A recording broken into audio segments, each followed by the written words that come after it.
going to call the meeting to order at this time. Welcome the board members, welcome the public tonight, and ask for Ms. Grassman if she would open in prayer tonight. Yes, please bow your heads. Thank you, Lord, for this day and for all of you here tonight. Blessings and prayers for our first responders, police, and fire, caring for our safety. Thank you for all our township employees dedicated to serving our residents, whom we call our friends. Let us each walk in faith. Remind us to be kind and to lend a helping hand. Let the peace of God rule in your hearts. That's Colossians 3:15. Also pray for our fellow local leaders and our national leaders. Teach us all to be more like you, Jesus. Keep us safe upon our departure tonight. And if you can't find a nice person, be one and let your light shine brightly onto others. Be a positive beacon of light. We ask your prayers and all of this in Jesus' precious name, and all God's children say, amen. Amen. Thank you. Thank you. Excellent. If you would rise for the Pledge of Allegiance. I pledge allegiance to the flag of the United States of America and to the republic for which it stands, one nation, under God, indivisible, with liberty and justice for all. Thank you. You may be seated. Wonderful. Beautiful evening out there tonight. Such a fall in the air. Got word earlier today that Kelly would not be able to be with us. She didn't specify, but something came up unexpectedly in the family. So I will serve as clerk tonight for the purpose of calling the roll, and it would appear that all are present with the exception of Kelly, and so we have a quorum. And we'll move forward with item 5, the approval of tonight's agenda. Is there a motion to approve the agenda before you tonight? So moved. Support. Okay, any comments, questions, additions? Hearing none, all in favor say aye. Aye. Aye. Any opposed? And the agenda is approved. And for our public, I think you know this, but we follow along on the screen, and if you've got your phone, you can also click on any of the links. We publish the agenda several days ahead of our meetings. Tonight we are blessed to have a couple of different speakers here to share with us their area of expertise. We're going to start with Justin Roebuck, our county clerk. So Justin, if you'd come forward, we'd appreciate it. I think Justin is no stranger certainly to this board, and most of you in the public. He's served in his position a long time and puts a lot of hours in hard work, especially with all these changes in the law in recent years. So Justin, we appreciate you coming and giving us an update from your perspective. No, thank you for having me. I appreciate it. I think the last time I was here was in November to administer the oath, which was a pretty cool thing for me and a privilege. And thank you for having me do that. And I just wanted to kind of come and share a little bit from our perspective on the early voting process and the decision basically that we've made with early voting. I know I had a good conversation last week, a couple weeks ago now, I guess, with Gary. And I know this is really a concern in a lot of our communities. And so I don't want to take a lot of your time, but I do want to address sort of the perspective that we came at from the early voting decision, and then obviously answer any questions you might have either now or even later. But as you guys know, I mean, our office, the responsibility for early voting in the statute is placed on municipal governments and allows those municipalities to contract with county governments or other municipalities. And in 2024, we kind of took it upon ourselves to explore the opportunity, sort of a pilot project with all of our municipal clerks in Ottawa, to have a collaborative agreement. And essentially, we've decided not to move forward with that in 2026. And I really don't view this as a step away from partnering, but it's really a matter of positioning ourselves, our voters, for long-term success in what we can deliver for them. So there's really two factors that came into this decision-making process for me. The biggest concern was essentially that our county was unintentionally suppressing voter turnout because of the way that we had designed the early voting process. So we had centralized sites. We had 4 centralized sites where anyone within the county could vote at any of those 4 sites. But that model essentially meant fewer locations for voters, and it ended up in longer wait times, consistently and substantially longer wait times for our voters in the presidential election. Are you talking, Justin, then about the day of voters or those that use those 4 locations? Those that use the 4 Okay. locations. So when right. we talk about early voting, and obviously Georgetown was one of those centralized sites, I don't know if any of you had the pleasure of being out here during any one of those Long days lines. of voting. It was an incredibly long line and positive voters overall. I mean, I am very grateful for, the attitude that most of our voters had, almost all of our voters had when it came to waiting in those lines. But we also saw hundreds of people turning away because of the lines. And when we look at the data from other counties, this is really interesting. We wanted to kind of thoroughly research and understand more of this, but when we had a 13% early voting turnout in Ottawa County. Kalamazoo County, very similar operation to us, county-run sites, 4 sites where anyone in the county could vote. They had an 11% turnout. Muskegon, a county-run operation with 2 sites instead of 4, they had a 9% turnout. We look at Allegan County, which was all municipal government-run sites, so city and townships were opening their precincts for voters. They had 24% turnout. So they doubled their turnout from ours. And which is interesting too, because obviously Allegan County is a smaller county, but percentage-wise, we are consistently a higher percentage of voter turnout in elections than Allegan. But we saw the frustration that voters were experiencing with not being able to connect and participate in their own communities. And then we saw the data that sort of backed up the reality of the turnout. I think ultimately, I believe that our voters are going to be better served with local sites that are closer to their homes and that are more accessible to them. The other big factor for us was a sustainability issue. When we look at how we were set up to operate, when the county was set up to operate these sites, our model was not sustainable. We had over 2,000 hours of unpaid overtime from our elections team on this project alone. And when I say unpaid overtime, it means there's salaried people that we don't have a choice, right, of billing back overtime. And that was truly a very difficult process to manage for 2024. We had our HR and our fiscal services department as well that were weighing in and telling us, like, we're sustaining pretty significant amounts of resources, pulling together, hiring hundreds of election workers, making sure that insurance process and all the payroll process works for them, fiscal services and managing the accounts and the budgeting and the grant funding. So that was a difficult lift. And I think continuing down the road for us, what we saw, we recognized we would have to expand sites. But the expansion of those sites would mean even more resources coming to bear in terms of how we were going to be able to fund the management of the sites. And obviously that cost would have had to have been passed on to our local jurisdictions as well. I think one thing I do want to stress is how much we are engaged with you guys in making sure that we are supporting every possible way that we can when it comes to early voting. And we are committed to doing a number of different things. For example, the programming and the testing of all equipment.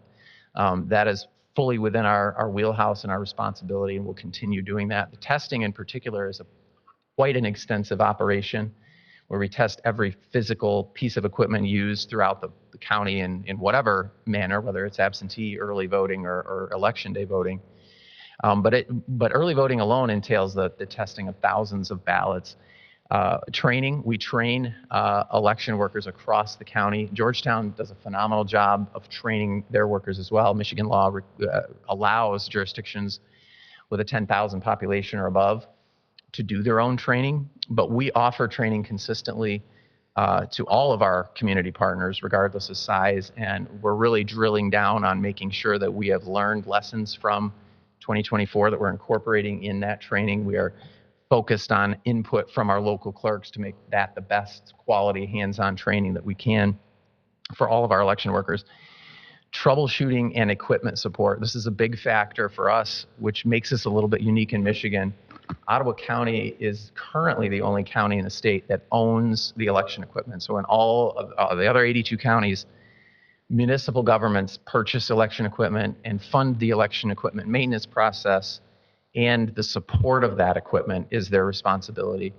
In Ottawa County, the county purchases election equipment. We fund maintenance half and half with the jurisdictions, and then the county is solely responsible for the servicing of that equipment. And so our commitment to you through the early voting process as well as on election day is to make sure that we have technicians on site who are able to fix anything, replace a piece of equipment that goes down, a printer that doesn't work. Those functions are our responsibility, and we want to maintain that. So what we're doing is ramping up our recruitment efforts. Because of the early voting process, is going to require another group of individuals who are on staff ready to service communities across Ottawa County through all 9 days and all hours of early voting. We're also facilitating the grant process. So the state law requires the county be the facilitator of the grants. So for example, any grant funding that comes from the state, for example, paying for election worker salary or other costs that the state does end up contributing to, those funds or that grant application process flows through the county, and we collect and maintain those. And then, importantly, we want to provide that ongoing support to our clerks. This is fundamentally our responsibility and our job to make sure that my phone is available at any time, that our office is open for every single hour of any community's early voting hours, and making sure that we have that on the ground support. Ultimately, I think our mission here is to build trust in the community by serving our voters well. And I want to do that the best way that we can. And I think that is making sure that they feel confident in accessing the polling location in a timely manner, being able to conduct their voting experience well and positively. And then also making sure that we have the resources at the county to do what we are statutorily required by law to do, and that we're dealing with maintaining staff and trying as hard as we can to eliminate burnout, which is a real thing. I mean, I don't have to tell you guys, we've had a lot of change in election law, and I think really Georgetown is probably an exception to this, but across the state of Michigan, we have not seen resources marshaled at the level of change that's happened, and the required responsibility placed on our local clerks as well as county clerks across the state. Communities have to step up and fund this. It's a tough decision because our voters decided it in a constitutional amendment. But there is a price tag that goes with this, and we are trying to balance that out to the best of our ability and serve all of our voters well. And so that's kind of our shortened version of the mental anguish. I got to be honest, this was not an easy decision. I think for me, my passion is to make sure that we have adequate support on the ground for our clerks, because our local clerks are the ones who are truly running elections. And they're the ones interfacing more so with their voters. But I'm also always telling our team, let's run the experiment. I mean, that's one of my favorite phrases. We want to be able to be nimble enough to try to figure out, is there a better way we can serve people? Is there a way we can save money? Is there a way that we can be more accessible? But I do think we also have to recognize when models don't work well and how we can make those adjustments to make sure that we're doing right by all of you. And I hope that makes sense, but I understand the frustration because I think this whole constitutional amendment places significantly more on you than it does on counties. And it's a significant cost, and it's a significant resource factor. And so we're very open to any questions or comments or any way that we can, serve you guys well through this transition. Thank you. Questions, Justin? I'm just wondering why it seems like Georgetown's going to be shouldering a lot of this cost. Why aren't we collecting from the outside townships that aren't doing this, the county doing that and reimbursing our township for that money? Well, so under this So every jurisdiction in Ottawa County is responsible for conducting their own early voting. So Georgetown is not an exception to that. The 2024 agreement that we had was essentially an agreement for the county to step in and manage precincts Right. for all jurisdictions.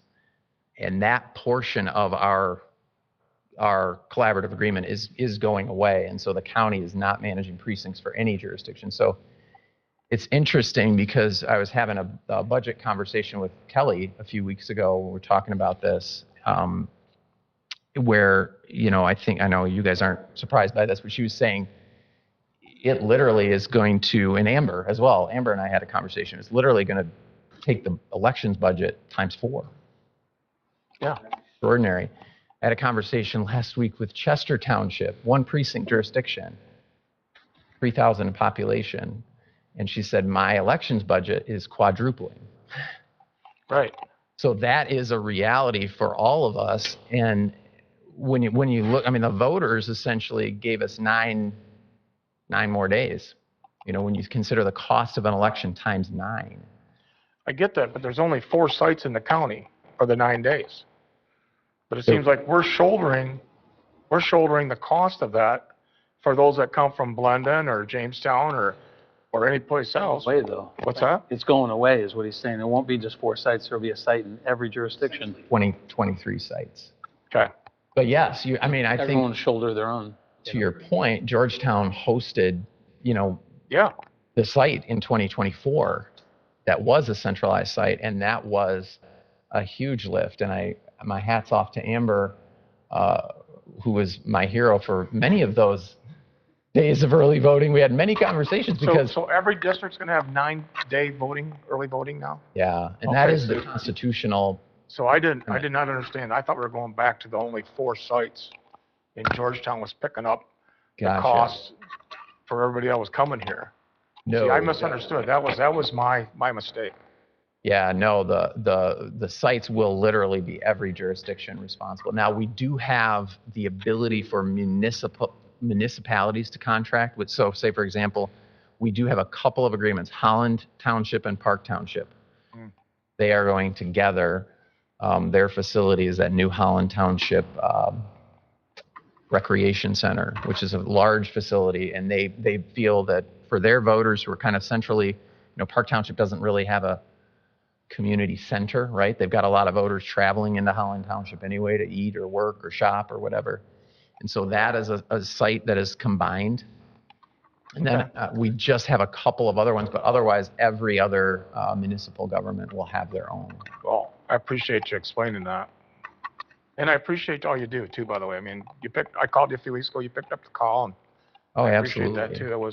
That's But I did not get that. That was all precincts were going to have 9. I was just going to go down to 4 again, and we were going to pick up the cost for everybody in the area like we did last time.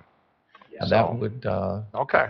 be a very unreasonable approach to that, I think. But, yeah, Okay. and I appreciate you guys too. I think this is an incredibly well-run community and well-stewarded community, and we notice that. Obviously, our interaction is largely with the clerk's office and elections, but you guys do a phenomenal job, and we want to be a part of that ecosystem that supports that and not detracts from that, and why this decision is tough. Justin, you used the word earlier, suppressed. I just want to take a little bit of a different opinion on that in terms of suppressing the vote versus, say, Allegan, where they spread it out. It's really matters of convenience. When you can vote absentee and you can vote day of, this is merely something that was passed and therefore has to be made available. And the percentages of those who use it is truly a convenience. I don't consider it voter suppression if we don't have a site in every jurisdiction, although I understand we will get a higher percentage who will vote early because we do. Yeah.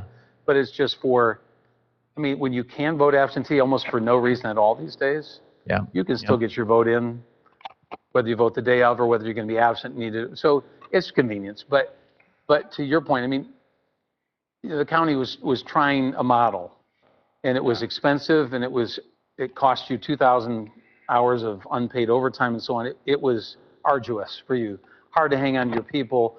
Yeah. You tried something and you didn't feel like it worked very well, and I guess I can appreciate that and affix if there's any blame I think it's to the voters themselves when they approved of this wide, voting Yeah, scheme. I don't mean that in a bad way, but, right. that's where it lay. I mean, the voters voted, it passed, and you had to deal with it. It wasn't something you initiated as a county, and so we don't lay that at your feet. And I can see where you tried to take an approach that was pretty aggressively helpful. Yeah. And now you're like, hey, we got to back off that. That's too much. Others aren't doing it. I think did you say a moment ago, we're the only county wherein the machines are owned and maintained or maintenance by the county? Correct. Why is that? Why are we the only one? Why do others not? Because when Yeah, you say others, you can say, well, Detroit does things different. Well, but you're also talking about northern Michigan and southern. correct, yeah. Why that difference? It's really interesting because we previously have not been, so the numbers have sort of dwindled over the past several cycles of purchase of election equipment. But for us, it started in 1956 when several township supervisors, actually this was back in the days when the supervisors was the Board of Supervisors, right, at the county, before the Constitution in 1963. You were a member of the Board of Supervisors. We didn't have a commissioners. But they decided to go with a model where the county actually funded these newfangled voting machines that had levers where you could pull the lever and it was very convenient. And we did that county-wide so that we wouldn't have diverse communities doing something differently. Well, this township is hand counting their ballots over here. This township uses a punch card method. So since 1956, we have owned the election equipment and have maintained it universally across the county, which is the model that about 48 other states use, where it's counties that own equipment. And as we have had conversations with you guys, not only our clerks but also our governing boards, it's a huge savings. I mean, we're looking at currently the capital improvement project budgeted in my budget in the county for new voting equipment purchases about $1.6 million. So that is a cost that we are committed to taking on because we believe this is the best model and it's the model that we've used for a long time. But because of that ownership comes with a couple of things. By statute, it comes with a requirement for us to be in charge of testing, which is a very expensive and detailed process, but also servicing the equipment when it needs maintenance. So we're in charge of those things, but that's kind of an institutional thing that I think has just worked here. And we don't want to fix what's not broken, particularly given the mounting challenges that that our local clerks are facing with elections. Justin, Dan Carlton used to say that for the size of our population, most communities would have 300, 350 full-time employees operating everything. And I think we're up to 32. So our big problem is we don't have a deep bench of people. Yeah. I mean, of that 32, that's our water and sewer and our maintenance. Yeah.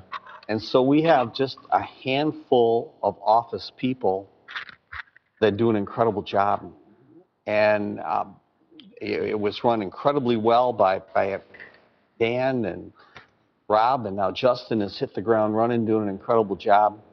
Right. Are we going to have to hire people just for this?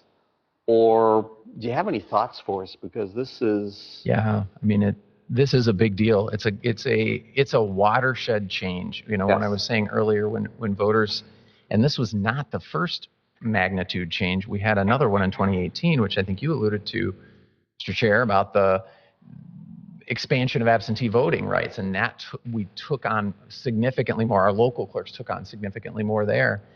And now our voters have essentially said, we want you to take election day times 9. I mean, the staffing. And when I talk to colleagues, I can tell you, I mean, I have personal opinions, which I'd be happy to share with you about early voting. I talk to a lot of colleagues around the country who've done this for a number of years. It is very resource intensive. And I do think that in the next few years, we're seeing a generation of election officials. I mean, there's been a lot of data now done. Stanford University, the Hoover Institution did a big study. Pew has done some studies on this.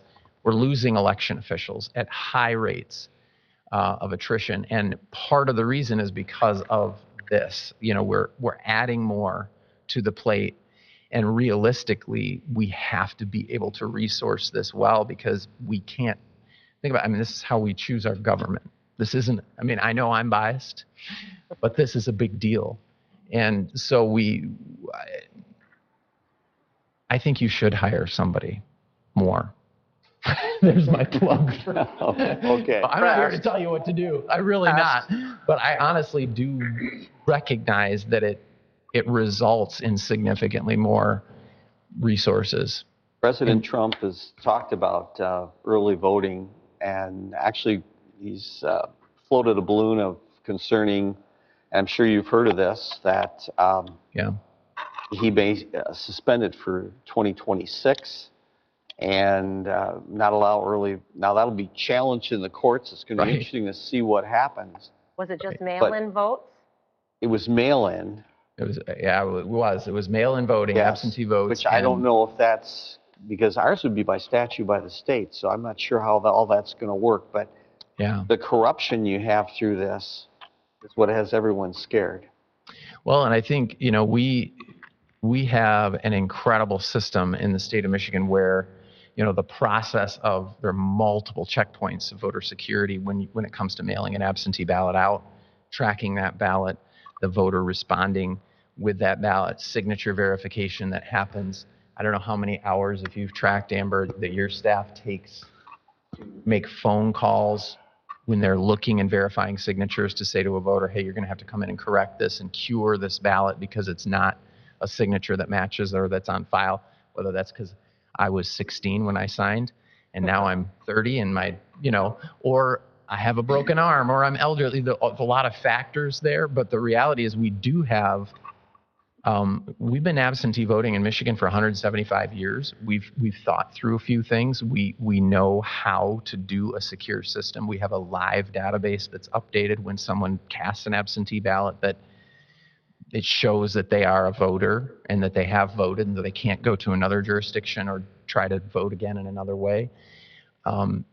But I mean, I could talk about that for a while, but I think it will be interesting to see. And I think we've seen a lot of unpredictable things over the past several years when it comes to the politics of how our elections are administered. And when it gets down to the wire with a big election, that's another pressure, unbelievable pressure on our election administrators when you consider, oh, we're going to change the method of voting. Georgetown has 8,000 absentee voters? 11,000? So imagine that kind of a change and what that would look like for the staff if that were to change overnight. Whole process for how to manage that. And those are some realities that we do have to deal with in an election year, because the politics always plays a part in that. The legislature's changing rules at the last minute, and We appreciate all that you do. I thank you for that, and I appreciate you guys. Thanks for being willing to have me here. You work hard. You do an excellent job. Thanks. Anyone else? It means a lot that you'd come here, and because this Absolutely. is such a hot topic, and Absolutely. take the time to explain it to us. And we know you have an open door. Oh, absolutely do. And feel free to reach out if there's anything else that comes up. Sounds good. Thank you. Are free to leave if you like, or stay. It's up to you. I'm going to go have spaghetti with my kids, There I you go. think, if that's okay. Do that. Thank you. Awesome. Thank you, Right, Jeff. thank you. All right. We also have a presentation by Connor Galligan. Connor, if you could join us now. And Connor, for those of you in the audience who don't know, I know the board knows, works for the county but has an office right here at Georgetown. And when we changed our assessing and went with the county, it's been more than a year now. Just over a year. Just over a year. Yep. Connor is who they assigned over here, and we've appreciated having you. And you're here to give us a report on how that's going. Yeah, so as Thank you. Jim said, and all you know and some of you know, but I'm Connor Galligan, the assessing manager here. And I'm just bringing some good news, and it'll be a lot shorter than the Justin's was. But first I wanted to echo what he and John said. Amber does a great job, and she's like the busiest person I've ever seen. So she's doing great. We're lucky to have her. So every 5 years, the state does an audit of assessment rolls. This used to be called the AMAR, the Audit of Minimum Assessment Requirements. This year they changed the name. It's the PA 660 audit. But same basic thing. It's just making sure that we are doing our job correctly. It's pass-fail.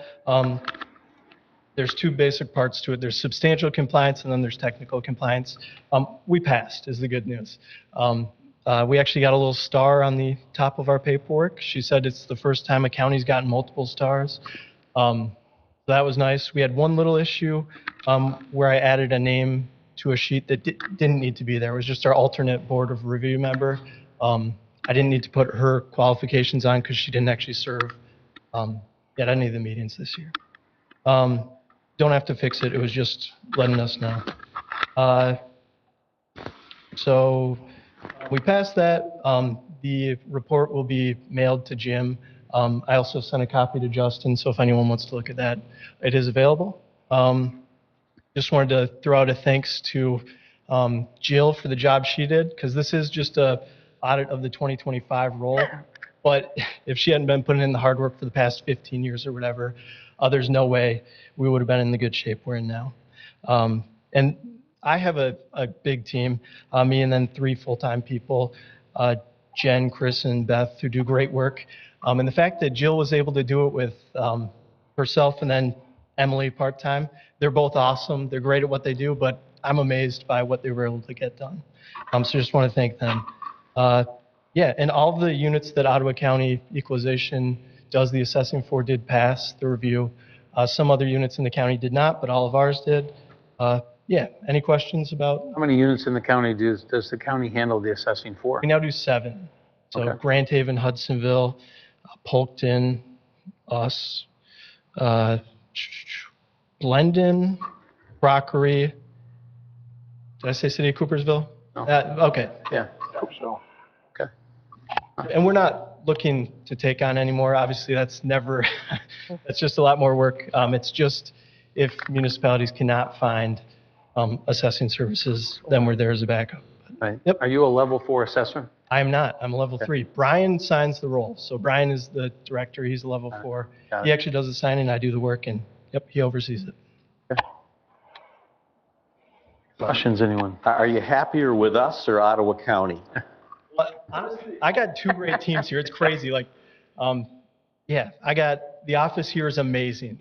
But then I got a really good team. Ottawa County is well regarded in the assessing field as just having one of the best offices. So yeah, I got 2 really great offices here. I don't know. They're both. Good answer. That was really, yes. I mean, Georgetown. Yeah, good. All right. Thank you for that report and for Yeah. the good news. No problem. Yep. And you too are welcome, Connor, to resume your life activities. All right, there you go. All right, we'll move on to item 8 tonight, communication letters and reports received for information. I would highlight 8 from numeral 5, not so much for the board's benefit. I know you've read through it previously, and here it is again, but I think for the public, both those here and those that might watch the meeting online, that's a water and sewer final report, and very helpful and full of information, a lot of which I think many of us are repeating as we talk to members of the township when they have questions about, there you go, about water increases and sewer increases and the like. Yep. I have those conversations pretty often. I know all of you do. I had one the other day with someone who owns a car wash. Imagine that one. yeah. Water is obviously their primary staple. But yeah, it's helpful to be able to cite chapter and verse, but keep getting the word out there. I think Rob Briscoe said he's going to highlight again in our next communique Yeah.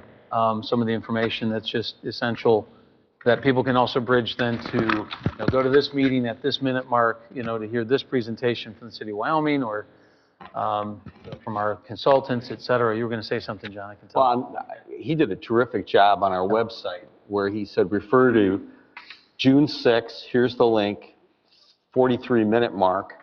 And it was the presentation we had from the expert that outlined it. And he was very articulate, and I thought it was powerful. So if they missed that meeting, that was incredibly good information that was available. I'll point to one summary sentence, that shouldn't be lost on anyone here. The city of Wyoming is anticipating $174,214,063 of capital improvements to the water system by 2030 fiscal year. Of this amount, Georgetown Township is currently expected to be apportioned $881,114. Let that sink in. So, yeah, the township is anticipating 26 million plus of capital improvements by fiscal year 2030 for its own distribution system and assets the township alone is responsible for. You can go deeper in this report too about the increases from Granville and with the sewer. So it's just a good resource, and I wanted to highlight that. Item 9 then is public comment period for action items on tonight's agenda. And there will be another public comment period at the end. You can speak at one or both. We just ask at the initial public comment if you would address your comments to those items which remain. If you say, I don't know what's left on your agenda, I would just say again, always check online several days before we have a board meeting. We meet the second and fourth Mondays of each month. And there you can see what's coming up. So does anyone wish to address the items on our agenda this evening? Yes, ma'am.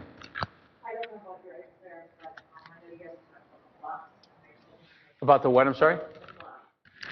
I still can't hear. Surveillance blocks, did you say?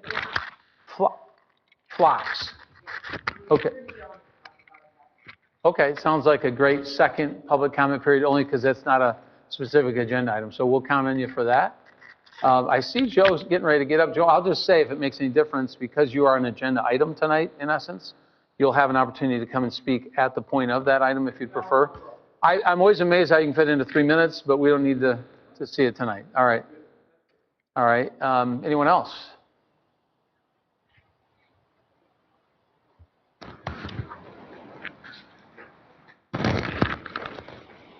Welcome. Well, thank you. Michael Bosch, 3245 Golden Oak Court.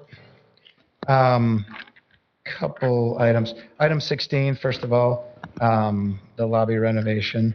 I spoke about it a little bit last time. I think it's completely unnecessary. How many complaints are we getting that it's not pretty enough? Related to the early voting, but continue, yeah. We've managed as is. That now is not, especially with this water thing, now is not the time to be spending more money, but it seems like the last 12 years, board members, current and previous, are just addicted to spending money. It's like they get a high from it. Like, how can we spend? I never hear, like, how could we save? What can we do to save? So we got 140,000. I guess my next question, I've served here for 8 years. How much are we going to spend on furniture, all the other stuff? I noticed in the quote it says HVAC not included. Does that mean it's not necessary? It's not going to happen? We don't need it? Or we want to run that separate so we can keep that number looking smaller like we did with the senior center, we did with the library. It's always kind of slush. Keep your eye on the ball. Things moving around quick. Average person's not going to notice. Give them the low number and they think, oh, it's not too bad. Next, item 17. Life EMS, I'm looking forward to that presentation. I guess my question is, the 3 options that were present last time included Life EMS, but it was an apples to oranges bid request. We're losing a paramedic with an equipped paramedic rig. Why would we get quotes for EMTs that are 2 levels below? Why did we not ask Life EMS, what is the cost going to be if we have a paramedic and either an SUV or an ambulance here 24/7? A long time ago, we used to do that. They'd be stationed around. Then for a while, they went to the station on 36th Street. They were always here. Let's get it. Why did we not get a quote? Why did we not get a quote from AMR? I don't think there'd be ambulance wars if they split it. Maybe there would be. I don't know. But, or they each take half of the township? Why did we not get a quote from not only Life EMS for the full-time 24/7 paramedic and rig, also one from AMR? It just doesn't make sense. What else do we have? How much time do we got? Okay, 33 seconds. And I guess my next issue would be, with that, the 3 proposals, Life EMS, I think it's a conflict of interest to have Gene vote on this, being on the fire department and his history. The other thing I found concerning last time is Justin was going to bat for it, giving a little presentation too at the last meeting. I'm like, that's weird. He used to be a paid on call. That was one of the reasons we hired him as assistant to the manager. And then as soon as he got hired, he quit. That was a perk, and then he just quit. He doesn't know that we're going to have somebody here in the office all the time that could go out to calls, then he quits. I think that's a conflict of interest. Okay, thank you. Thank you. Anyone else?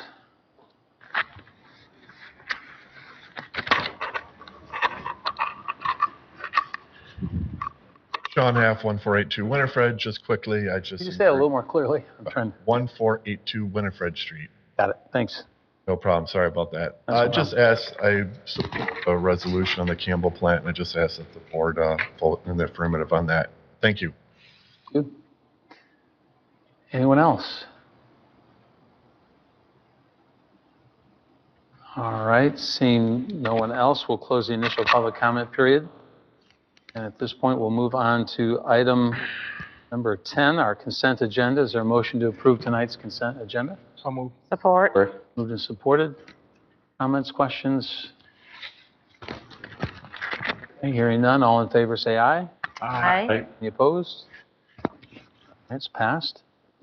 Item 11, introduction and first reading of ordinance number 2025-07 sidewalk revision ordinance. This came out of finance. I know that there was good background information provided to each of you by our manager. So is there a motion here initially then to approve the introduction and first reading of this ordinance? So moved. Support. All right. Motion is before you. Comments on board members, questions? I know we had a pretty spirited discussion in finance about it. Everyone understand? I understand it, but I do find it interesting that there's this big push to run this Greenway Trail from Grand Rapids to Grand Haven. And there's some people that just don't want it.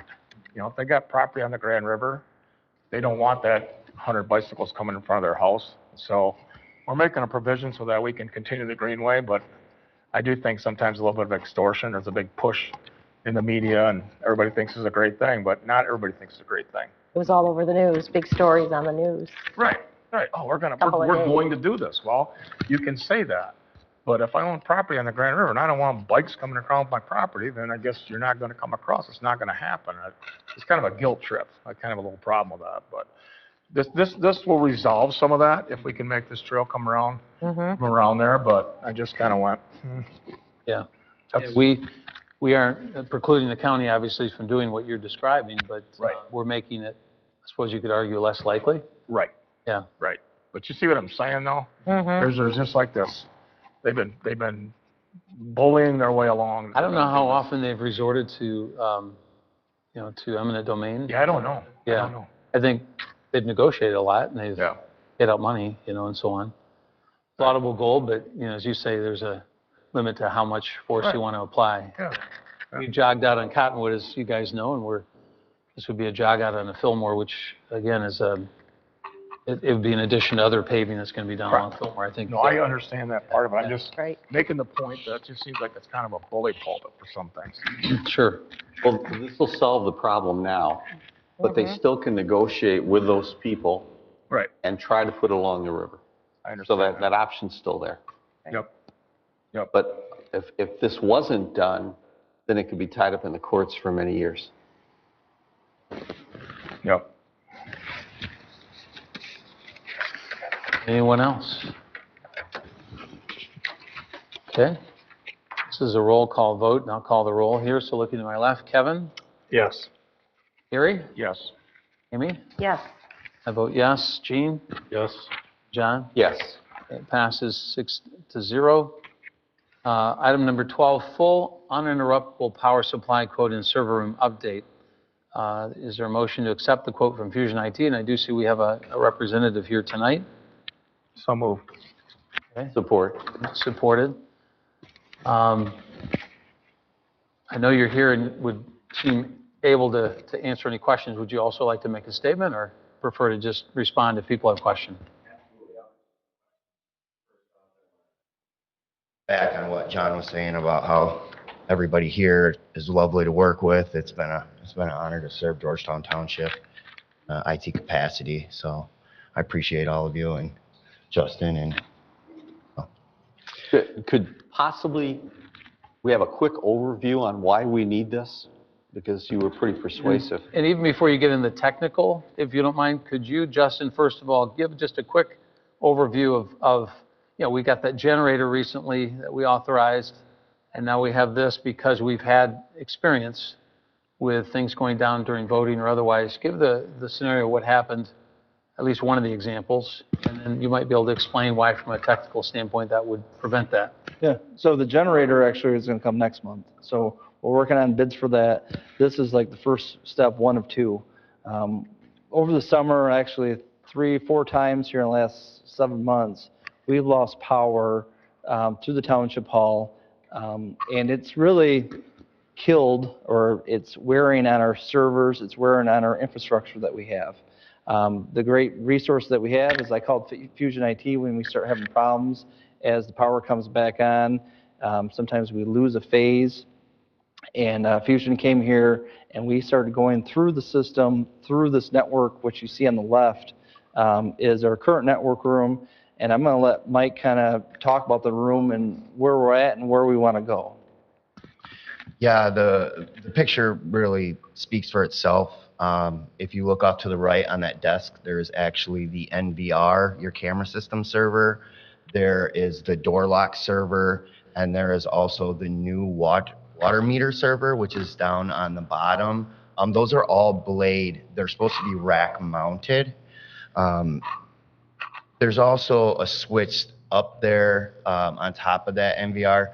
That's generally not how we like to see the stuff put together. And also, there lacks actual battery UPS power. So the ones that were there, you can see next to that monitor, that little black box, that is a very basic, very small 1500 amp UPS. They immediately go down and really generally don't even have enough time or power to shut down those servers correctly. When consumers had the few power surges that they did have, we were lucky that none of these servers had corrupted data. However, we want to make sure there's contingency in place that not only if the continuity from when the power goes out to when the generator picks up, but what in that case where the generator does not pick up? We want to make sure that we have something that can power these adequately enough to where we can shut them down correctly. Couple other things I want to point out is there's a number of switches that have gone end of life, end of support some years ago. If there were to ever be some type of breach, security breach, when the insurance company sends auditors, that's the first thing they look for. So we want to make sure we take care of those at the same time. That server room is adequate, but you guys have a much newer, better secure-wise and environmentally up in the library.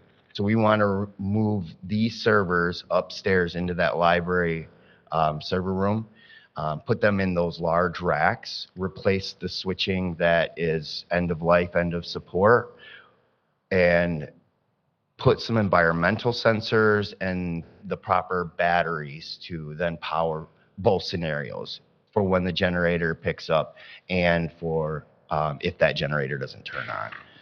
Every device that we're going to be replacing, from the switches, the UPSs, the environmental sensors, and the PDUs, that's the box that has all the electrical sockets on it that comes out of the UPS. These will all be able to be managed remotely.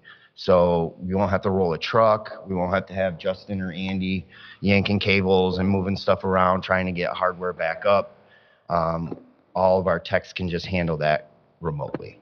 And we have a lot more ability to alert us for when there's an issue. So if it senses moisture, if it senses the door is open during a time that it shouldn't be, if it senses the power, any of these type of things, it immediately can then send out alerts to our technicians, Justin, and whoever else we deem necessary. So you said a lot of this product was end of life right now that we're using currently. What is expected life then out of the new?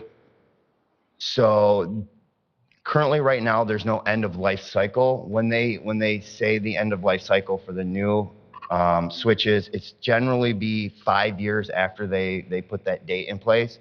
Currently, the cambiums that we are looking at came out, I think, about 7 months ago, 8 months ago. So I think that they'll have a life cycle of probably the next 3 to 4 years, and then 5 years after that. So somewhere in between that 8 to 10 year life cycle that most hardware has. Any questions? Justin, talk about, I mean, between the generator and this, we avoided City of Gaylord. I know we talked about it. It was in the news again today. They're asking for more money from the federal government, which was, part of it was turned down. We'd be able to operate in the event of emergency. So I look at being resilient when we have an ice storm, tornado, heat wave, cold snap. Basically, the township hall will keep on running through thick and thin. And we have an ECO room downstairs that the fire department, even police, and we can activate our tornado sirens if Ottawa County can't manipulate them from the county. So to me, this is like ground level zero that we have to make work. And to me, this is step 1 of 2 so that we can do that moving forward. We'll all be here charging our phones. So that's what a lot of people I talked to, they said, I don't have a home phone, so if I didn't have power for 3 days, do I go out to my car to try to slowly charge it? Or maybe we open this room up and we have power strips that people can charge their phones, so they can talk to their loved ones after a natural disaster. Like, these are all these things that could happen as, you know, different generations own homes and live in this community. Mhm. Anything else you'd like to share? No, pretty much that, again, you know, that rack in its state is a nightmare to work on. I've heard this from many of my technicians. When that will be completed and done, it'll look much like that rack on the right that's at the DPW. There's currently a server that's underneath it. However, it's all clean, it's all labeled, it's all tested, it's all toned.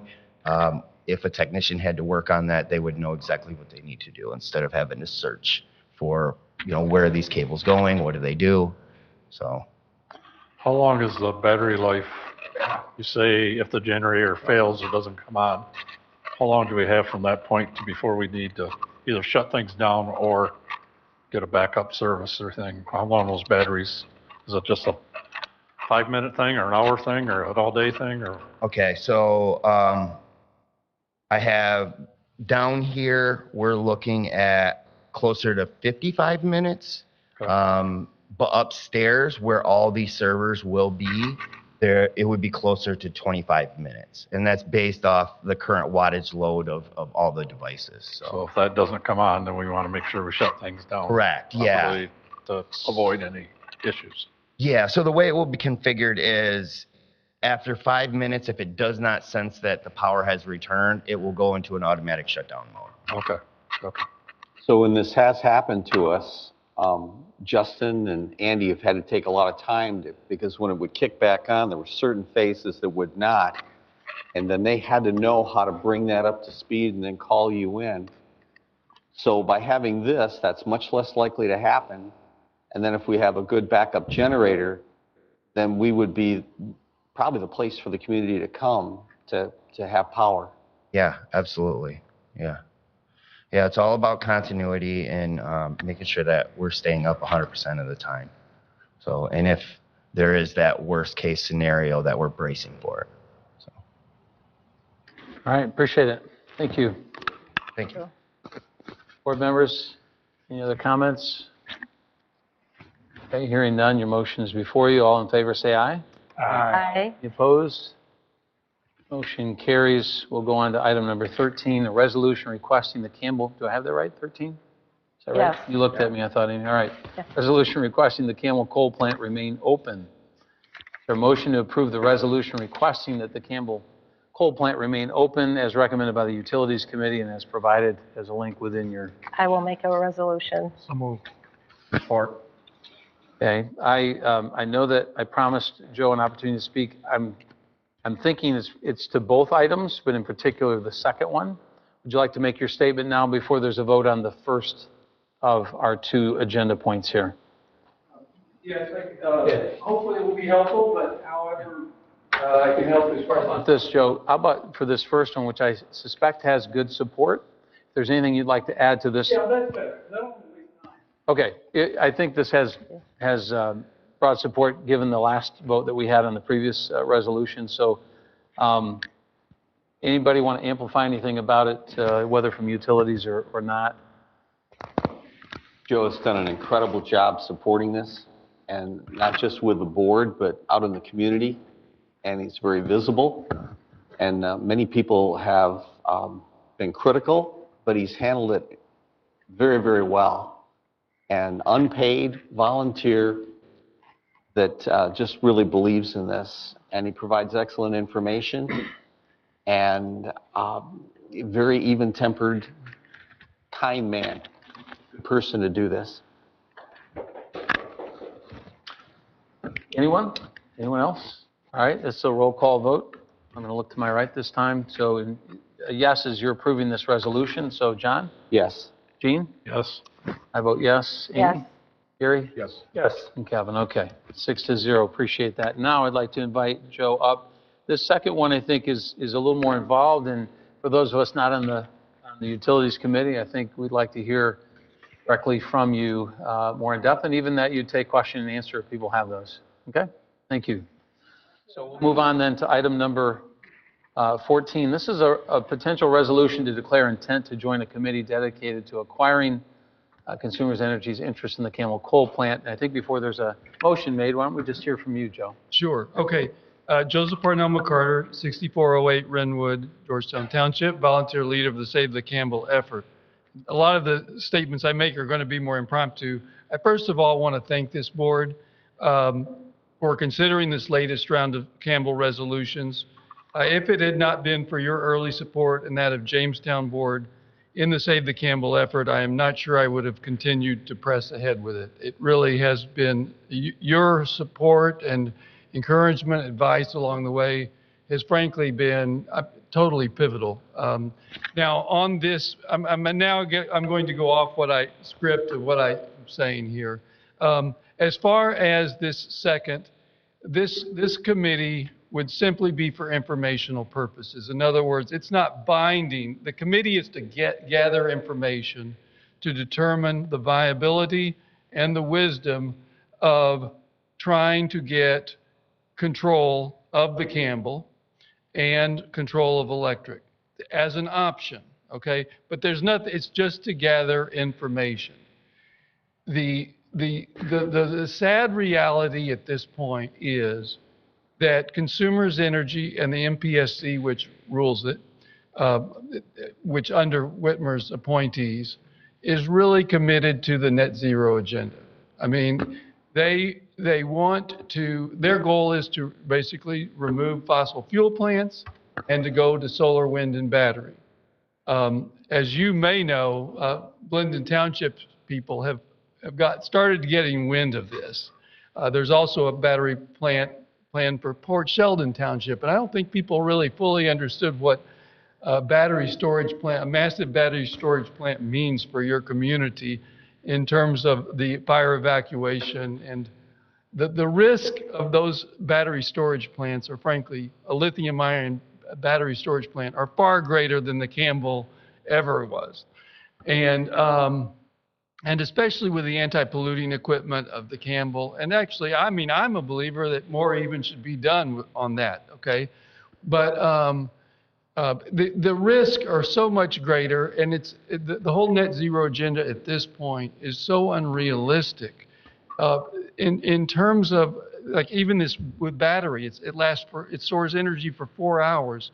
Well, that does not do you when you have solar and wind. If you're really trying to go to solar and wind, it's simply not practical here in Michigan. Maybe in certain areas of the world, but not here.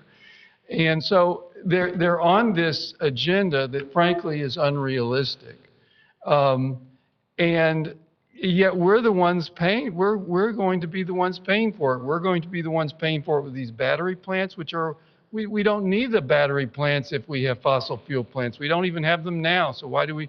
Because With the combination of gas and coal, you can adjust how much electric you generate based upon demand. It's when you go to solar and wind that you can't control things. But even with a battery plant, it's not enough to really give you the reliability that you need. We're just not there with battery technology. So this is the problem, is Consumers Energy has us on a pathway. We already have electric rates that are about almost twice as high as Zeeland. Zeeland has an electric co-op. Back in the 1930s, they were with Consumers Energy. Okay, so they were where we were right now. They were with Consumers Energy. And they decided to municipalize and put it into an electric co-op. Well, obviously, what I'm advocating here and what you're considering for this resolution is that we at least get the information available to see, does this make sense for us or not? What we do know is the case is that Consumers Energy is at and somewhat works for us, is at loggerheads with the Trump administration on this, and they want to demolish it, and they're basically they're racking up millions of dollars saying, well, the Trump, actually the customers, again, this gets back to customers, are going to have to pay to keep the Campbell open. They're unwilling to scale back their net zero agenda expenditures, which I think is foolish. Also, at a time when we do need electric for data centers, we could use this to our benefit. This is actually great timing for us in that a certain percentage of the Campbell could be dedicated to an AI data center electric, and it's right there by the water. But then use that, charge them a lot of money, and let the consumer rates go down. Okay, but on the other hand, we want to control that locally. In my opinion, that's what the purpose of this. Do we want to sort of let the tail wag the dog, or is this going to be done for the benefit of residential customers? I think we want to make sure residential customers have all the electric we need before data centers get one bit of electric. So anyway, it is a 100% fact. Before beginning on this project, I made sure we have as a county the legal ability to actually municipalize and put that into an electric co-op. We have that legal ability. The question is it politically wise? Do we have the political will to do it? And also, is it economically wise? And that has to be negotiated in terms of the price. Because at a certain price, no, it's not worth it. Obviously, but there are a number of avenues to achieve it. With the Trump administration, it is the ideal time, frankly, for this to happen, because they have the ability, for instance, through their rural electric cooperative program, to help us if we go. That's in this process. But the purpose of this committee would simply be one of gathering information. It would do nothing that's legally binding, so that the townships involved in the committee and the county board can have information to decide, okay, does it make sense to go forward with this, or basically does the information we collect basically say it's a no-go? It's really just for information gathering. It's not binding Georgetown Township to do anything other than get information is what it is. Now, where it does require, I would say, is hopefully the Georgetown would be willing to contribute someone as a representative of Georgetown on the committee, okay? Or more than one, okay?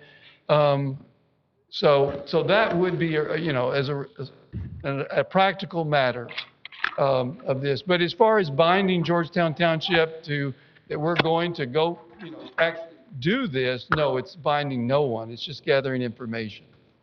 Joe, don't you think that Zeeland's power plant was really promoted by Herman Miller and Howard Miller and Gentex? That I just always envisioned that they went to the municipality and said, we need more power. And I can't tell you this, but I always figured they were the driving force in making that all happen. Well, as far as the Zealand's history of moving from Consumers Energy, at that time I think it was Consumers Company or whatever, it was in the 1930s. And one aspect of that they moved from consumers to their own electric cooperative. Okay. Was Franklin Roosevelt's rural electrification program and all of that, so they could more readily get, had the federal assistance.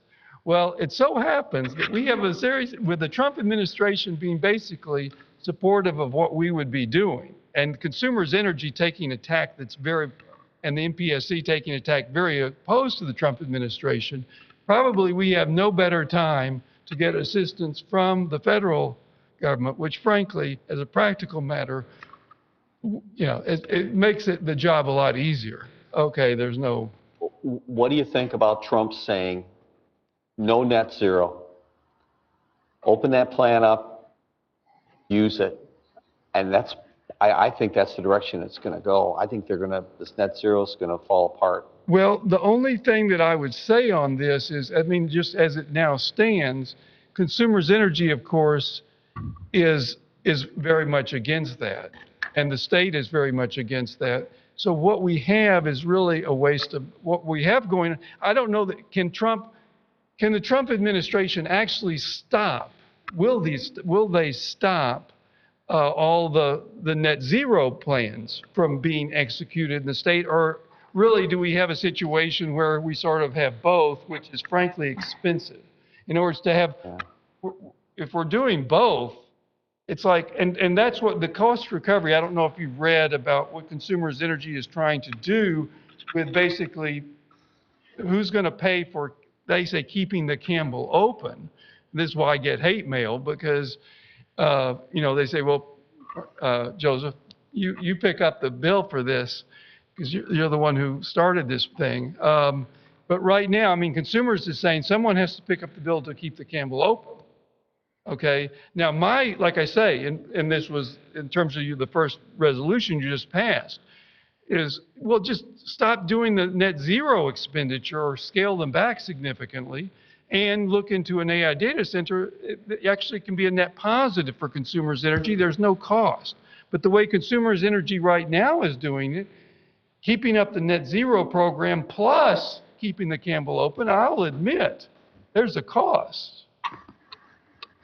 Okay, so this is the question. I mean, it's hard to predict what's going to happen in this. All I know is you have Consumers Energy and MPSC who very much want to go forward.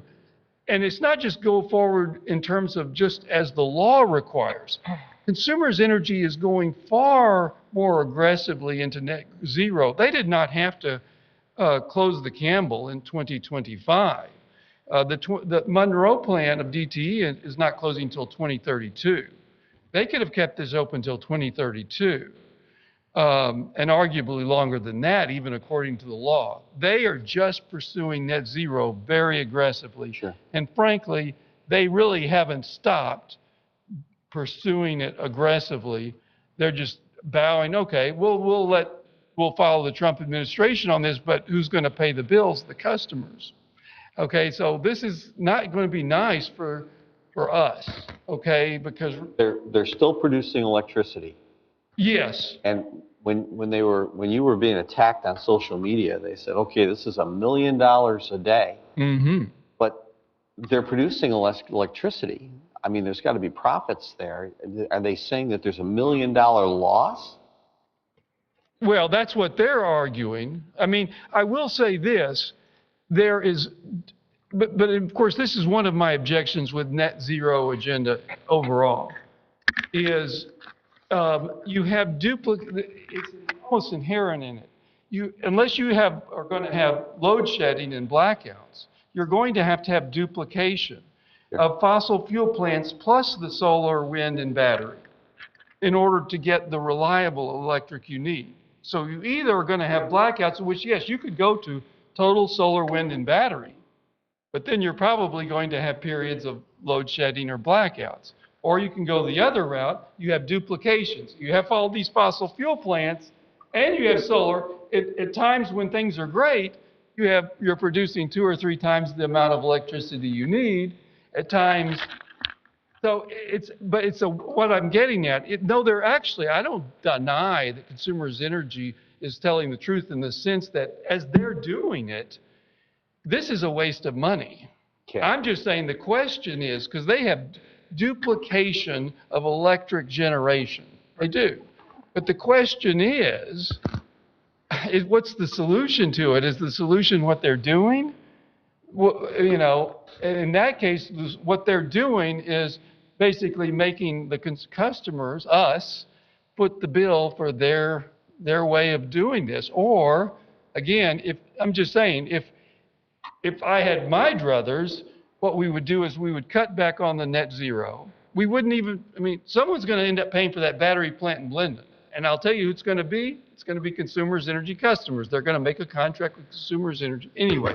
So the point is, you cut back on your net zero, and you maybe even look into an AI data center with some of that Campbell Electric, and then you're not wasting any money. You're making more money.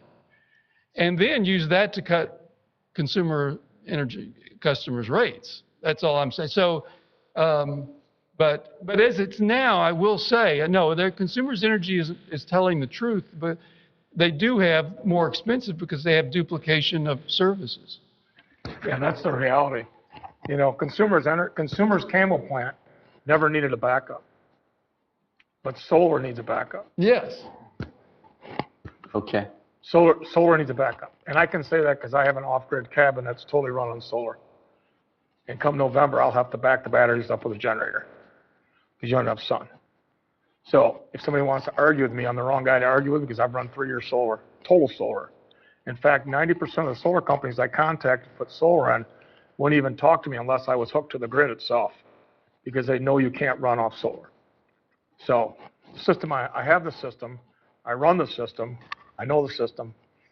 You need backup. Solar won't work without it. We're going back a little bit though, where are we with Ottawa County? There should be a leader in this thing. Is Ottawa County Board should be the leader of this? Us townships, cities, villages be the next step? Is somebody that's going to be our leader here, or so looking at Georgetown to be the leader? Political reality has been from the beginning, and this is both whether it was the OI board or the non-OI board, is that frankly, the political reality is townships have had to lead this. Okay. They've had to be, would have gone nowhere on either the OI or non-OI side. Not for Georgetown Township, Jamestown Township boards, and then the other boards adding on. It's the political dynamic. Dean's point, though, do you see, Joe, that getting to the point where that would change and they would take, because I saw something OI sent out last week where they used to be opposed and now they're in favor. You notice that, I'm sure, of all people, but there may be 4 members, right? So how likely is it that the current board of commissioners at the county would say, look, we'll take the lead. Thanks for bringing it this far, Joe. I guess you were right. I think this is the right direction to go. Honestly, I believe, just like with the first Campbell resolutions, if there are enough township boards that get on board, and I'm getting indications besides just Georgetown and Jamestown that we can get that, even more so because of the battery, that then I think that the county board will jump on board. I will say, like, okay, I'm talking about the non-OI. The non-OI. Jordan Juritsma advertises as far as how he helped save the Campbell. Okay, they're proud of having saved the Campbell, the non-OI, and the OI are also advertising that way. So I'm now speaking politics. No, I think they will, but I do think for various reasons they're hesitant to do something until the township boards basically show that it's not just the county board. Why that has been, I would have loved for them to be willing to take more leadership. But the practical reality I've seen is that first of all it needs to be the township boards, and then the county board is willing to act. I can't promise you, though, the county board would. Now, but I will say this, the other dynamic in this, it is possible that even without the county board, though I think if enough township boards do it, they will. But it is possible the Trump administration could decide to help the townships do it without the county board. I mean, I wouldn't recommend it, that route, but I'm just saying it is possible. So we need to kind of move along here, but with this committee, how large would it be? Who's committed thus far? How long would they serve? And what would be the ultimate outcome of what they would do with their determination? Who would they make that to? Right. So if the Georgetown passes it, Jamestown already passed it. Georgetown would be the second. I am getting positive indications from a number of other boards. Obviously, my basis is the 7 boards that passed the original Save the Campbell. They're all skeptical of the direction of Consumers Energy. And so now, then, yes, we would have to come up with each township that was involved would have to give some representative on the committee. The purpose is for information gathering. Like I say, it's not for purposes of, it has no legal authority to do anything. It's just to find out the viability of this route, of basically doing what Zealand did on a smaller basis of turning from Consumers Energy to private, and in the process, taking the cooperative, because it's best if a cooperative has a means of generating electricity, and the Campbell would be, I mean, the Campbell provides electric for 1 million people. Okay, so we would be, if there were such a cooperative, then it would be an exporter of electricity. It wouldn't just even be, and I will say this, already, the city of Holland and some others actually indirectly, and Wolverine Co-op already own a portion of the Campbell already. It's just a minority share. Consumers has the majority. Okay. Unless, I guess the way I feel about it here, unless we're at the point where someone, because I want to protect, and I think you all do, Andy's time, Justin's time, and with all going on, it would seem to me, and he's not going to want just, hey, here's an upstanding resident within the township, or we'd say, you're our representative because you're a Georgetown resident. You're probably looking for a board member, I suspect, correct? It would really be your decision. Yeah, but I mean, it would be your decision who you would want. Again, this is only for informational gathering. Probably you would want someone who is interested in the project, right? But it's for purposes, will have no authority. It's just to give information to the board. And again, I'm hoping that the table will frankly be Trump administration representatives and maybe AI data center representatives. But yeah. my instinct is to maybe look to finalize this at the next meeting. My only reason for hesitation is probably twofold. One, there'd have to be somebody here who'd be willing to say, I'll be a part of that. I'd be willing to be a part of that. Okay. I'd serve on that committee. Okay. All right. You talk to your wife? No, I'm kidding. She's got friends. All right. More than just me. All right. My second is, I don't know if we should have any concern about a quasi-governmental type of committee that, I don't know if there's I don't know if we have to ask and say, is there a liability? Is there any potential liability? Are we covered in such an activity? Maybe I'm being too cautious in that respect. It is interesting because, as you point out, Gene, it's not really being led by a governmental organization as much as, you know what? Hats off to you, Joe. Persistence and just keeping on, right? So no doubt, head nod to you in that way, and a big head nod. But you think I'm being too cautious from the standpoint of, do we need to know if a quasi-governmental type committee? I think there's got a lot of hoops got to be jumped through first, to see if we're going to even need it. We're going to have a committee. Yeah. But I think we need to table it for a little while, go do more information. Our staff is already overworked and short. And so Gary has, he's kind of answered. Yeah, that's what I'm saying. I don't think the staff's got plenty to do. Yeah.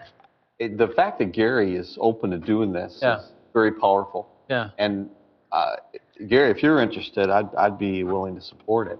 Support the action. Whether or not you want to table it, I'd be willing to act on it now. Okay. Kevin, your thoughts? I was along the same lines as you. It's like, well, who sits on the board? Who makes that volunteer? And obviously Gary's got a passion for it. Seems to be pretty knowledgeable about the whole, whether it be solar, whether it be coal, whether it be any other source of energy. If he's willing to sit on the board, I don't think there's reason to table this Is there any drawback to? commitment to anything really for the township.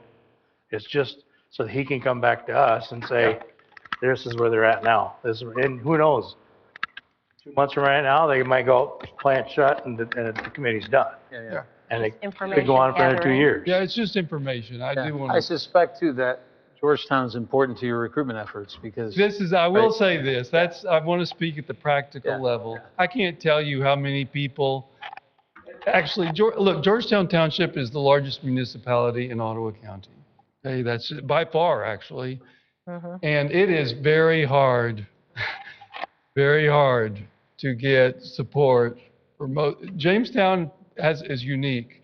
It's very hard to get any other township to do it without Georgetown. So what if it were subject to, voted on, and if there's sufficient support, voted on subject to a review with our liability carriers to, is this Yeah. something, Errors and omissions or something like that. yeah. Can I just throw one quick question? Hopefully it's a quick answer. I have heard nothing about Palisades or nuclear. They're coming up. They got service 800,000 people. Where does that fit in the equation for West Michigan if and whatever it flies like people say it's going to? Well, of course, we really have no control over that. No, but will it help our grid? Or is Well, how far does it that's go out? I don't know. So The issue of Palisades, even if they get, all I can say, and I'm biased. I am biased, okay? Palisades was open until a few years ago, but even when it was open, it was having problems, and it would have to shut down because of those problems. And the plant is in no better condition, actually probably worse condition than it was when it shut it down. It shut down because it's an expensive proposition. All I'm saying, in my opinion, to put your hat on the Palisades it's not the same as putting your hat in the Campbell. And Joe, you went to good, short answer. School with Gary, or known Gary for years, so you know what you're getting into. In church, yeah. I think they stopped at the Princeton level, though. I think you went to Princeton. I forget which Hard Ivy League. Knocks. Oh, yeah, there you go. Where your team colors were black and blue. Yeah. Okay. Well, how about this? Could we modify the language, and I could vote on this to say, to approve the resolution declaring intent to join a committee dedicated to exploring the possibility of the acquisition of Consumers Energy's interest in the Campbell coal plant. This sounds like we're dedicated to acquiring, but I hear you saying it's really dedicated to acquiring the information necessary to make a determination whether that's feasible. That's right. So I think, is that what you meant when the motion was made? Is that whoever you? Yeah. Yeah. So we want to, that was just a clarification of Yep. what motion you've made and seconded. All right. With that, are you guys ready to vote? It's a roll call vote. Sure. All right. Heather's- Yes, Amber, I'm sorry. Amber. We have it. You're right. I said we wanted, okay. How about, that would be the motion. I'll make the motion to approve the resolution declaring our township's intent to join a committee through a representative dedicated to acquiring information about the feasibility and wisdom, I'm a lawyer, too many words, I'm sorry, and wisdom of acquiring Consumers Energy's interest in the Campbell coal plant. That's my motion. It's a mouthful. For it. Okay. Now with that on the table, I'm sorry, you got something, Amber, or no? Okay. Then I'm going to start on my left here, and this is a roll call vote. Kevin? Yes. Gary? Yes. Amy? Yes. All right, I'm a yes. Gene? No. Okay. And yes. Okay. So 5-1, and that passes. So appreciate, Joe, your time and explanation and efforts, and Gary, your willingness to serve and explore that. Item 15, revision of policy 2021-01, policy regulating employee use of township-owned vehicles and corresponding section in the Personnel Policies and Procedures Manual. Is there a motion to approve of these revisions, which would relate to the fire chief's vehicle and the on-duty vehicle for DPW? On-duty employee, I should say. Sorry, you said, Gary? Yes. So Moved, all right. Support. Supported, all right. Discussion. questions? It sounds like it's one vehicle that somebody's on call for when we have emergencies. Right. So it's kind of efficiency for our taxpayers and our residents, so that if there is a water main break, he doesn't have to run and quick get a vehicle to go and fix whatever is broken. Mm-hmm. So it sounds like it's kind of efficiency for our town. Chief, the same. He can go directly to a You can go right to a emergency. response, emergency. Just to be clear, this is a modification meant to sort of fit what is practical reality. That is, back in 2021, we changed the policy about who can have their vehicle at home, right? It was to be kept here. But in practical sense, those 2 point people, if you will, at any given time have been taking their vehicle home for the reasons that we just went over. Mm-hmm. So this would be to make consistent our policy with our practice, and we checked with our insurance carrier. It will not raise our rates, and it will not permit them to use it for other personal reasons. Right.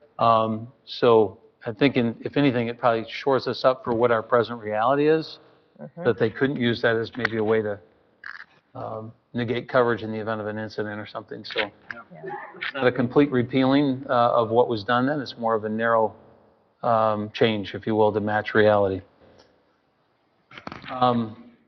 Any other thoughts? All right, this is not a resolution, so all in favor of the motion say aye. Aye. Aye. Anyone opposed? And it carries. Item 16, Township Office Lobby Remodel. Is there a motion to contract with Lakewood Construction? You bet. Office Lobby Remodel, not to exceed the $139,458 proposal option 1. So moved. Okay. Support. Almost like with him gone, we weren't sure who's going to make the motion, so thank you. And the support was? Kevin. Okay. I think we've done our homework on this. This is largely related to what Justin was touching on earlier. It's part of that cost, that mandate from the vote that got passed on to the townships, among other things. Anything you wish to add from the utility committee perspective, who did a deeper dive? The only thing I thought of is when we talked about safety features such as bulletproof glass, whether or not that was necessary or not. We voted against that. But just to make it safer for our people working behind the glass, so to speak, that the number of people that are coming in and out of the building during the voting period, just so they have a little more peace of mind knowing that they're protected, today's day and age. So, but I think the upgrades were definitely necessary. Sounds like it was efficiency for the voting, especially the early voting and Correct. everything. Safety being one component. Right. Yeah. But this will also help people actually go into the offices, right? I mean, you're going to got a little bit of security door now, but I mean, sometimes when I'm in my office, you see people just walk right in all the way to Ryan, and you don't know who he is or what he is or what he's, and then he's right in our main office. I mean, he could, or she could do anything at that point in time. If we had security somehow of letting people in, or if Ryan gets a new spot by a window, that he can handle things there rather than go into the main part of the office. I'm not sure exactly how that's all going to be arranged, but that But part the flow of of traffic would be better too. that part of it always bothers me, that we let anybody just walk right in there, and the girls are sitting there with money out from taxes and whatever else, and jump over the little ledge and do anything. I mean, Yeah. not just strictly for voting per se, which only happens a few times Sure. 4 years, but I mean, overall, I think. There's a balance in that what I'm implementation thinking. that has to be struck, between Yeah. safety and the fact that this is the people's house, so to speak, right? This is our residents' building. It's where they come to do certain things they can only do here. And so I think sometimes it's the attitude with which it's done more than just the structure, right? So people still feel welcome, but at the same time, our people feel protected. That's a fine line, Right. But we've been fortunate, but I think it's time we need to do this. Yeah. All right. Motions before you. Any further comments? Okay, hearing none, all in favor say aye. Aye. Anyone opposed? All right, 5-0 on that one. Item 17, life proposal presentation with Craig Dodge. Craig is here this evening. Craig has given us, just before the meeting, a packet of information to go along with prior proposals that every board member has seen, and so we welcome you and ask you to please make your presentation. Yeah, thank you. My name is Craig Dodge. I am Vice President of Resource Delivery at Life EMS Ambulance, which means operations. I oversee all of our operations in 10 counties in West Michigan that we operate in, and I am a paramedic. I've been a paramedic for approximately 35 years and continue to be licensed. And I am here to, I think, just discuss a little bit our proposal that we were asked to put together for you. I am not here necessarily to sell you on this proposal, because it's a service that we can provide to your township if you decide that it's the route that you want to go, okay? I'll talk a little bit about our company and how long we've been in business and all that. We can certainly provide this service to your community if that is what you would like us to do. And I know that you have some difficult decisions to make. I have reviewed the fire department proposal as well, and there's a lot of other issues that are raised in that proposal that are way beyond Life EMS, having to do with your own community, fire protection, all of that, and that's for all of you to sort out. I'm just here to address the issue of, can Life EMS provide medical first response to your community? The answer is yes, we can do that. So, just in terms of Life EMS, we have recently celebrated our 45th year in business. We have been in business in the greater Grand Rapids area since 1980. As I said, we serve 10 counties in West Michigan. We actually are just starting up in Berry County, so that will be number 11.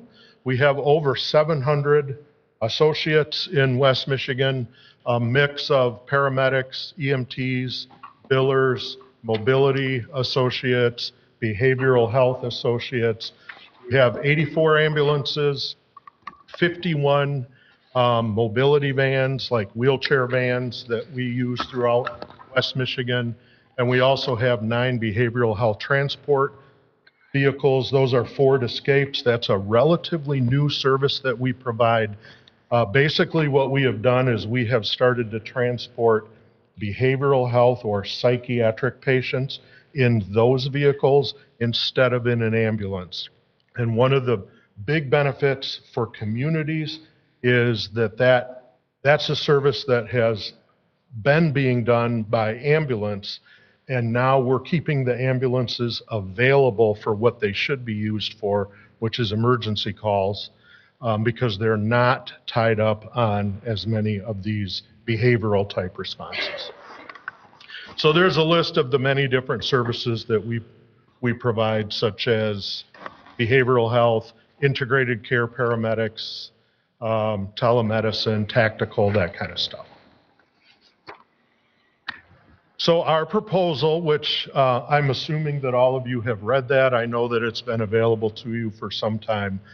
Just a quick review of that is that we would provide 2 BLS, medical first response units, and I'm going to kind of clarify some of the terminology a little bit if I can. But one of those units basically would be, 24/7, 365. There would always be one unit available, and then we would also provide a second unit during the peak busy hours of the day. Now, our data suggests that that is probably roughly 10 a.m. to 6 p.m. on most days. If we were providing this service for you, as we gain data, we could refine that a little bit and maybe tweak that. But the idea there is to have 2 units on during the peak times when it's likely that there's going to be simultaneous calls, multiple calls at the same time. We would use these vehicles to respond to all medical calls, priority 1, 2, and 3. And I can explain that if you'd like me to, with the emphasis on priority one responses, because priority one calls are the life-threatening calls. And honestly, that's the real reason that you need this service, is to have somebody to get to those high priority, life-threatening calls as soon as possible. That's really what this is all about. So for example, if our medical first response vehicle was responding on a Med 3, which is a low priority call, and a Med 1 came in, that unit would get diverted to the Med 1 because that's higher priority. We do that with our ambulances as well. That's common, that if an ambulance is going to a Med 3, but they're close to a Med 1, they're going to get redirected to the Med 1. That happens probably on a daily basis all over the country.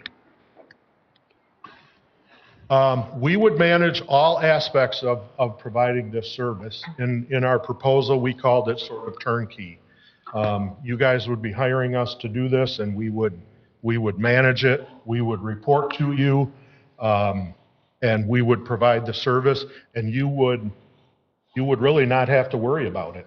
If we're doing a good job, we're doing a good job. There won't be any issues, or very, very few issues, and you'll have the service available as planned.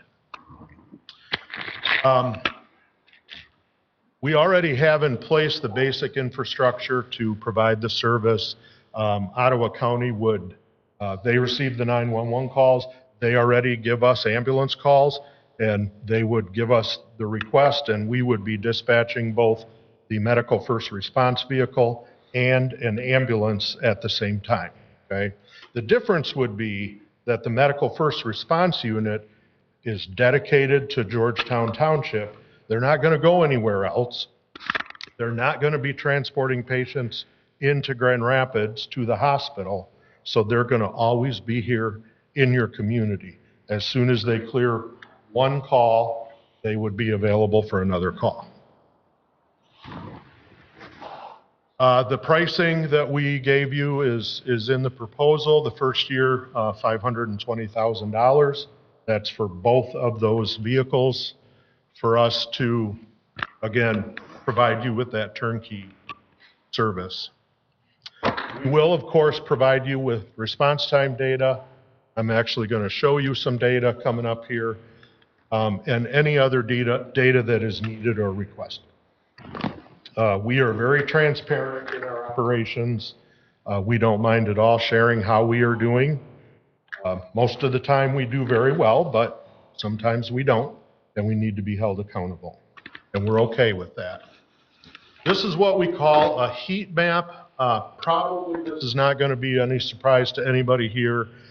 This is just meant to show you where most of the calls occur, where the medical calls occur in your community. And if you can kind of see, it's a little bit like weather radar. You can see where the reddest area there is in the upper right-hand corner, or to the right side there. That's where the most calls occur, which is probably somewhat to do with Sunset Manor. But also, you know, the Jenison area, and just a lot of people there, and so there's a lot of calls in that area.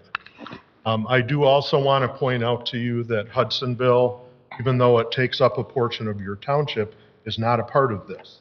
So this unit would not be responding to calls in Hudsonville, even though it does show up there. You can kind of exclude that. Any questions about that map? Can I ask how many full-time people you would be hiring in order to provide this service? I don't know that off the top of my head. We would probably need roughly 8 to 10 EMTs to do this. And it would probably be a mix of full-time and probably some part-time EMTs. And we have lots of EMTs, so I think we had 7. We would have a problem being able to do that. I think we had 7 full-time from Ottawa County that were patrolling plus. Yep. Yep. So I know some of you in the audience probably can't see this very well. This is just a standard response time report. We actually provide this to your fire department on a monthly basis. We provide this to all of the communities that we serve. And what this does is, if you look down at the bottom, you'll see Med 1, Med 2, Med 3, okay? Med 1 being a life-threatening emergency. Now, that's how the call is categorized by dispatch, okay? The reality is, a lot of times we get on scene of those calls and they're not necessarily life-threatening. The true most life-threatening calls, like a choking, a severe bleeding, cardiac arrest, those are a very low percentage of all the calls that we do, okay? But a lot of the calls are still categorized as Med 1, and I'm going to show you some other numbers, just because we over-respond and we don't know for sure what's going on, so we're going to get somebody there as soon as possible in case it really is a true emergency. Med 2s are potentially life-threatening calls, maybe not currently an indication that a life is at threat, but their condition could worsen. And so we call that a Med 2, and then a Med 3 is a truly non-emergent response where time is not of the essence, and we can take longer to get there. So if you look across, there's a couple different response time parameters that are at play in Georgetown Township. The Medical Control Authority in Ottawa County has, in a protocol, they have a 15-minute response time requirement for the priority 1 calls, Med 1s, okay? When we started serving Georgetown Township, which was several years ago, over a decade ago, we told Georgetown Township that we would have a self-imposed response time requirement of 12 minutes and 59 seconds. That's why it says over to the right, the target is 12:59, okay? And so we meet that 85% of the time. Now, the data that you're looking at is this year through the end of July, so pretty current data. So we meet that 85% of the time, and then right next to it, the column says MCA compliance. That would be, if we go by the 15 minutes that is set by the medical control, then we're at 92%, okay? And I want to point out to you the average there, which is 8 minutes and 46 seconds.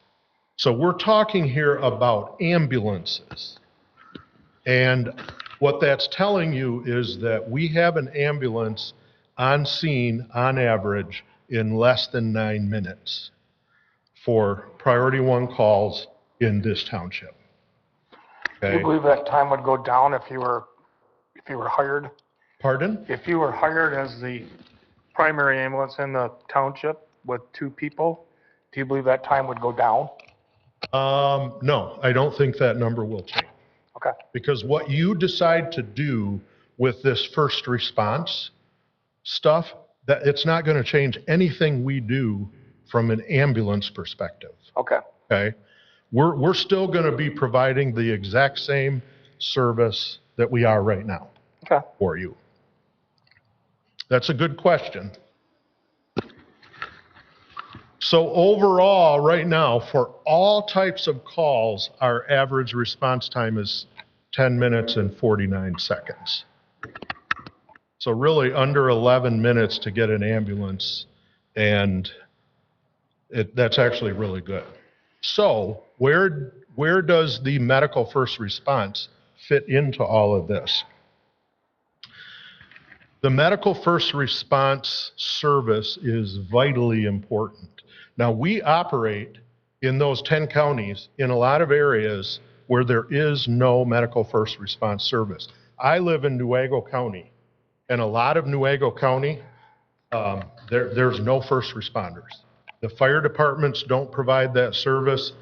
A lot of different reasons for that, whether it's funding or difficulty to get trained responders, et cetera. So what that means is the ambulance is going on the call and the ambulance crew has to do everything. There's no medical first response at all. However, that is not ideal, not ideal at all. And we as an ambulance service, we absolutely like to have, we recommend and we support that there be medical first response service. And that's really why, you're looking at all of this, because it's important. And it's important for your residents to have this service available to them. The question is, what's the best way to make that service available to them? Okay? But it is extremely important, and of course we support that you do this however you decide to provide the service.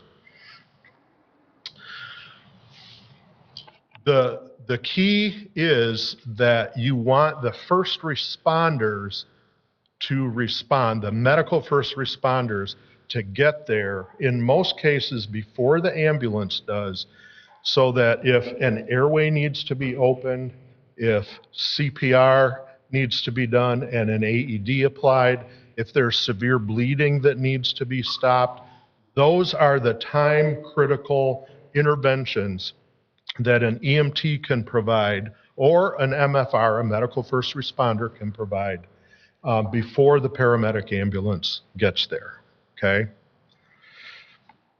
Now you have, for several years, you have been having in your township a paramedic level first response vehicle, the sheriff deputy paramedic response mode. And that's fabulous. That's absolutely, the gold level of provision right there, to have a paramedic level first response. Honestly, very few communities have that level of first response. And the reality is, while it's great to have a paramedic to be the first responder, it's not really necessary, because they're going to do the same thing. Even if it's paramedic, they're still going to have to open the airway, stop the bleeding, start the CPR, put on the AED. The paramedic is going to do the same thing that the EMT is going to do in those very first critical moments when a life is at risk. Does that make sense? Mhm. So again, it's great if you can have paramedic level service. Most areas around the country do not provide paramedic level service for MFR. They do for ambulance, but not for MFR. So this is just a breakdown of our calls. Now, please understand that what we're doing here, since we are your ambulance provider right now, we're just using our own data because we're going on the calls. And so this is just a breakdown of our data. But basically what this is showing you is that, and again, this is year-to-date information up to the end of July. 1,700 times that we've arrived on scene of a call. About 1,000 of those, or 55%, have actually received an ALS treatment or medication. And what I want you to understand is that a lot of that is done on the way to the hospital. That's not necessarily being done, in the home or at the scene. That is being done over the course of us getting them to the hospital. So I gave you that just to kind of give you an overall perspective. If you look at the Med 1s, see, that's 86%. So they're higher priority calls, and it makes sense that we are more likely to do an ALS intervention in those calls. Now, another thing that I just want to point out is that in some communities, the first responders go on all calls. So for example, Caledonia Township, the fire department there says, we want to go on all medical calls. Period, end of story, we want to go on all of them. That's how their fire department views it. And that's what they want. So they go on everything. In other communities, the fire department or the first responders, which is usually the fire department, they only respond to the priority ones. So they only go on the life-threatening calls, maybe the ones and twos, but the med threes, they leave for the ambulance crews to handle, and first responders don't go on those. Again, remember that those are non-life-threatening calls. We have a longer response time, set aside to get to those calls. And there are some communities around the country that have even started to say, we're going to allow up to 60 minutes for an ambulance to get on scene of one of those calls. And in some of those cases, people just put their family member in the car and take them to the hospital. Some of that has been because of a lack of paramedics and, that kind of thing over the last several years. So that's all the slides that I have for you.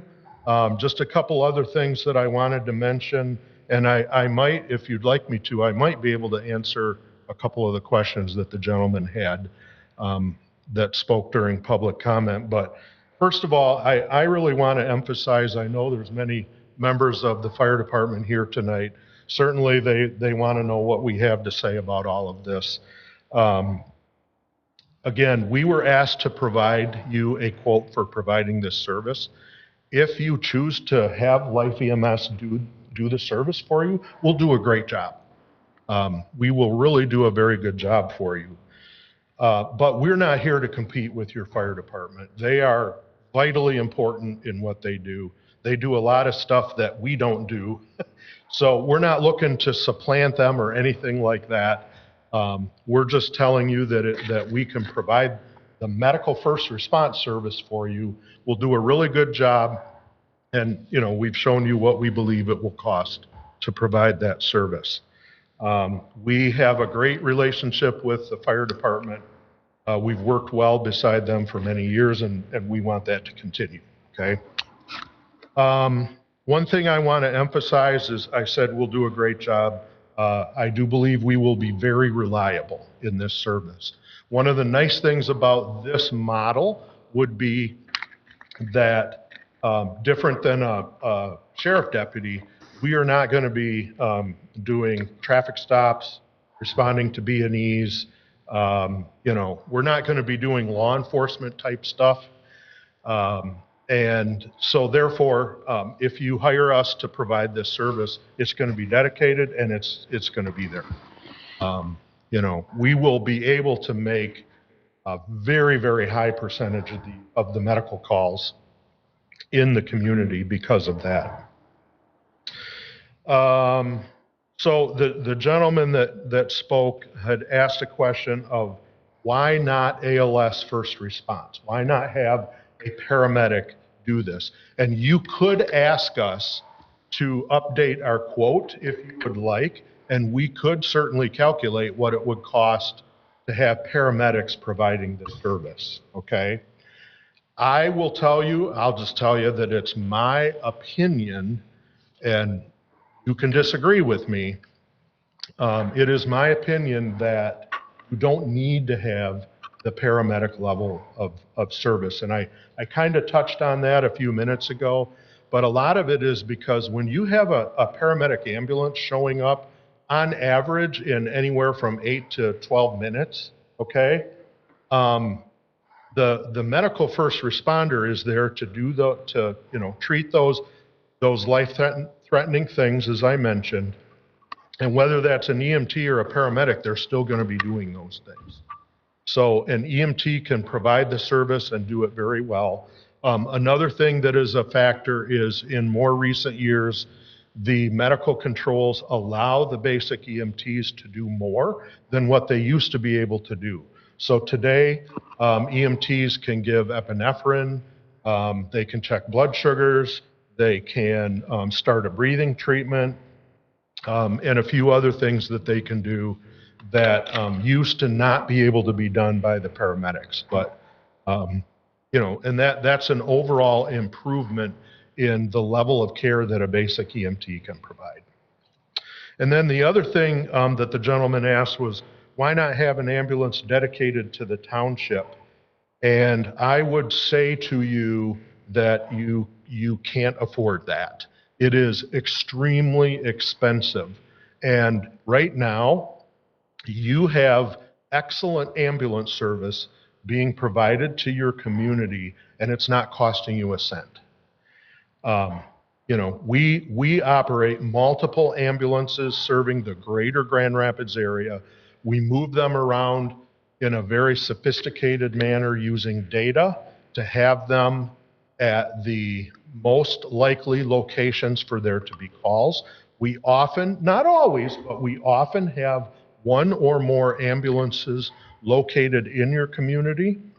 It is very common for us to have an ambulance posted like right in the, Chicago Drive kind of strip here, Granville, Jenison type area. And, you're not paying us a subsidy for that. So you're getting excellent response times and you're not having to pay for it. Because there's enough call volume in this area that we can bill the users of the service, and we don't have to come to the government and ask them to help subsidize. In other areas, like up in Lake County, we provide 2 ambulances 24/7, and they pay for a part of that because there's not enough call volume there for us to be profitable in that county. Okay, but in Kent, Ottawa County, there's enough call volume.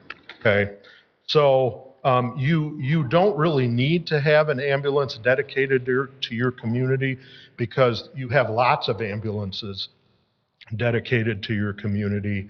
And if you had one ambulance, then every time they run a call in transport, then they're going to be out of the township. And now what? You're still going to be relying on other ambulances to come in. And we're providing that already for you with the way the system is designed. Along those lines, cost-wise, is there a cost for that medical first responder if you send someone out? I know there's the transport cost, you bill it to the patient or their insurance or whatever, but how about to respond, if you were in that role of being the medical first responder, would our resident get a bill for that? Okay. No, not at all. So you would be paying for the service. Georgetown Township would be paying us for the service, and that's it right there. What if We're not billing the customer for the first response part of that because you're paying for it. Mm-hmm. That's a service that you're providing. We'll still be billing the customer for the other care side and the transport, but not for the first response part. Are you billing for non-transport though? If the ambulance comes and they... We do. We bill for certain non-transport. If we do an assessment and any level of care on scene, we do bill for that. And we will still do that. That's once the ambulance arrives? Yes. Right. Yeah. Okay. Yes. Again, that's related to the ambulance part of it, not the medical first response part. So I'm done. If you have any questions, I'm happy to do my best to answer them. Are you going to be able to guarantee staffing, or are we going to have things like we have with the units right now that the fire department's going to have to cover and we pay them for? To tell you that there won't ever be an open shift, because there probably will be. Okay. But we have a lot of other ways that we can mitigate that. We already have BLS ambulances on the road. We could bring one of them here until we can find somebody. Like if somebody calls in sick, right? If their shift starts at 7 and they call in sick at 6 a.m., we may not be able to find somebody by the time that shift starts. But it'll be our task to get somebody here to cover it. Or you could work with the fire department to cover the shift for you? That's what we're doing now. That's what happens, right? That's what we're doing now. When the unit's not available, fire department covers. Yes. You're not available. Yes. It makes sense for the fire department to cover, right? Well, if we're not available to respond, I believe they would respond anyway. So, How do you know? We don't know unless How somebody does that tells. communication go on where you'd say, well, we got 3 medical calls all at the same time. We had 2 guys on. They went to each the separate ones, but there was a third one, and fire needs to respond. How do they know that? How do you? We would coordinate that through central dispatch. They would need to know that we're all tied up and they need to send the fire first response. The car is staffed with 1 or 2 individuals. Each vehicle would be staffed with 1 EMT. Now, you're not going to do anything with staff of, like crashes for oil dry, try to get into the house. You're not going to put a Lucas tool on, anything like that for stuff that a fire department can provide, because I'm assuming I mean, we got a good relationship, we want to keep a good relationship with you, but if we got an echo, you're definitely going to call the fire department for Lucas tool to help out and assist. Oh, sure. Yeah, there's going to be certain types Her of calls. crash with a flush down or something, the fire department's going to go. You Yeah. can't get into the building, fire department's going to go. There's a lot of things that firemen can do automatically. Right. If they're in a situation different than what AMR or our life can do. Sorry, I was a little sore. I had that. But with the sheriff's department, they're doing that right now anyway, right? Yeah. So what we have right now, that's happening. Yes. Will these slides be made available to us? You have them. Put them in the minutes? I'd like to see that. So no matter which way we go with this, it seems like we're getting, not in a negative way, but a lesser service. Like you say, we had the gold standard, if you will. If you're getting a paramedic responder through the sheriff's department, that ends. We have a level of EMT or otherwise with either fire or with you guys. We don't, I mean, we're losing something, I suppose you could say. You could say that. And I'm not sure I suppose the whole county, you know, of anyone you cover 11 counties almost now. Is there anybody else in Ottawa County that has a paramedic responder? There's just a couple of townships over by Holland that when they shut down the law enforcement E-unit over there, they hired several paramedics so that their fire department can be ALS. So the fire department is still providing the service over there. I did do a little research, Jim, and talked to a few people in the know, and they said whatever we choose, our service will not change in our township, that we will still have very good medical response service. Well, it's going to be a little bit different because they're going to provide 1. With the unit, there were times when we had 2 or 3 on. We're not going to get that with him. We're just going to get 1 and 2 maybe during that little 8-hour period of time. If we went with the fire department, and maybe this ain't the right time to discuss, but we went with the fire department, we have, if we go 2 or 2 and 2 or whatever, we have guys on 24/7 all the way through, and we've got 2 for the first call, we've got 2 for the second call, and we got a third group for the third call. So we are giving actually as good, if not better, service by doing that than we are just having paramedics, because life is going to provide 1 guy and that second guy just for an 8-hour period of time. So that is losing service from what we have now, because the paramedics, see the chart that we put up here last meeting with, you know, we got 1 over here and they're over here, and on certain times of day we're supposed to have 3 of them, and then we go back to 2 and all that kind of thing. So to do this, all respect for what you did and how much time it took you, because it's not been done in West Michigan anywhere. It's probably a big project for you to come up with all this, and I really appreciate your hard work on it. But yeah. But the fire department's still not going to have the same training as what the paramedic is. They're not going to give us paramedics. They're giving us EMTs just like the fire department has. The life ambulance, which is the ALS unit, which backs up everybody, will back up his single guy and back up the fire department, will be the same. And they'll do the times that you gave on the board, or 8.5 to 10 minutes. When they're fully staffed, they have issues just like anybody else did. We had the fatality on Fillmore the other day, and it was almost 30 minutes for life to get there. The helicopter almost beat them there. And it's not, no fault of, it's just the way staffing is. But, fire department stepped up and did what they had to do. And there's, another crash down the hill. I think it took them almost an hour to get there. And I'm not trying to bash any heads, so don't get me wrong, Craig, but. How would, so you have a building in Hudsonville, right? Life? Yes. How would that be able to feed into the township if we needed extra? Is that for just Hudsonville? What's the, So we have two main operating bases in the Grand Rapids area. We have up on Cedar Northeast, Leonard and Fuller area. That's where we've been since about 1990. And then more recently, we built the big station in Hudsonville.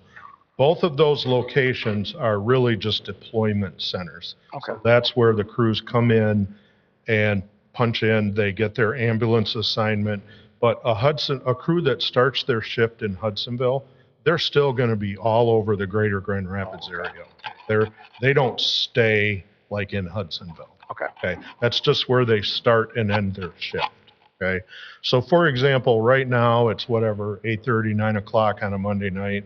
We probably have say 12 ambulances on the road right now in the greater Grand Rapids area. Okay. A few hours ago at 3 p.m., we probably had 21 ambulances on the road because that's the busiest time of the day. So we up our staffing and down our staffing to where, this morning at 3 o'clock in the morning, we'll have 5 ambulances on because we don't need any more than that. So our staffing is constantly under adjustment, but when the bad crash happens in Georgetown Township at, 5 p.m. and there's 5 injured patients, we can have 4 or 5 ambulances at that scene because we've staffed up at that time of the day. And we mutual aid each other all the time. AMR might have in their area a bad crash and they might have 2 AMR trucks and 2 life trucks there because they only have 2 trucks available at that time. So they ask us to send a couple. That kind of stuff happens all day. They ended up calling Rockford for this ambulance on this crash we had the other day. So I'm happy to answer more questions. I'll stick around till the end of your meeting, but Justin knows how to get a hold of us if you have any other questions. And I would also invite you, if you'd like to come up to our Cedar Street location and see dispatch and get a tour of our facility. We'd love to have you. We always like to show it off and have you come and actually learn what EMS is all about because it's actually really different than what most people think. So I'll just extend that invitation to you if you'd like to come, okay? Thank All right, thanks, Craig. Thank you. Very professional. Appreciate it. All right, item 18 on our agenda tonight's second public comment period. At this point, anyone wishing to address the board can step forward, identify name, address, and you've got 3 minutes on any topic you like.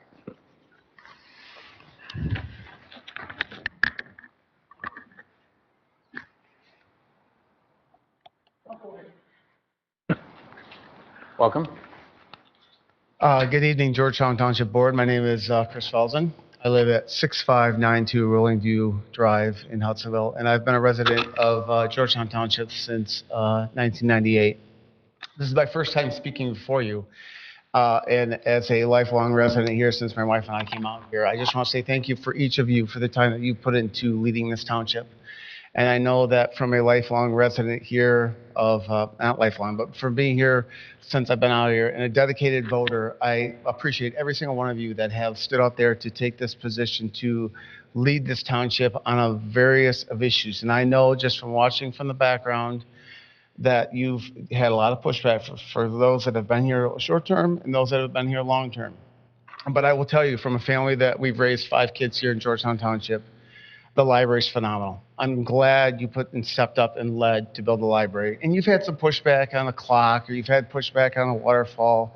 But I'm telling you, the reason I'm standing before you here right now is it's time to step up and lead. And it's going to be costly.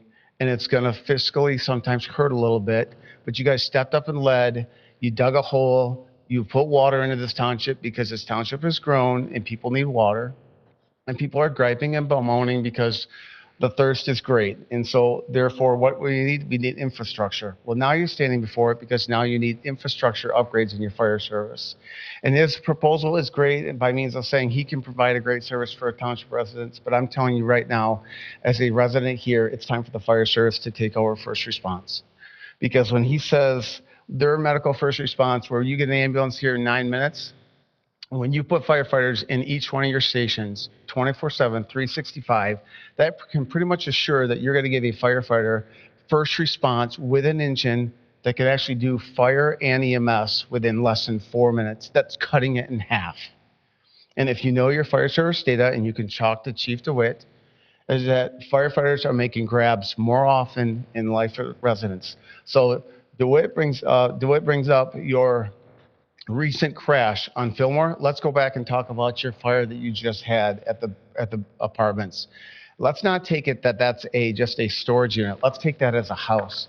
And your limited staffing during the day put Granville second due with second engine full time. Let's put Georgetown residents first and foremost with full-time rigs so that when that fire comes out and you have full-time staffing in each one of your stations, that means you have at a minimum, if you're starting with your proposal, that's 6 guys on the rig 24/7, and they then are getting there, and you're getting a timely response on not only EMS, you're getting a timely response for fire as well. And so you're getting a win-win. Now, as he talks about, your cost up front on that, you're talking about for their proposal of 3 years, that's $1.23 million that you're going to cost. The proposal for the fire department is 1.7 just for labor, and I know that's going to be costly, and I know that's going to be expensive.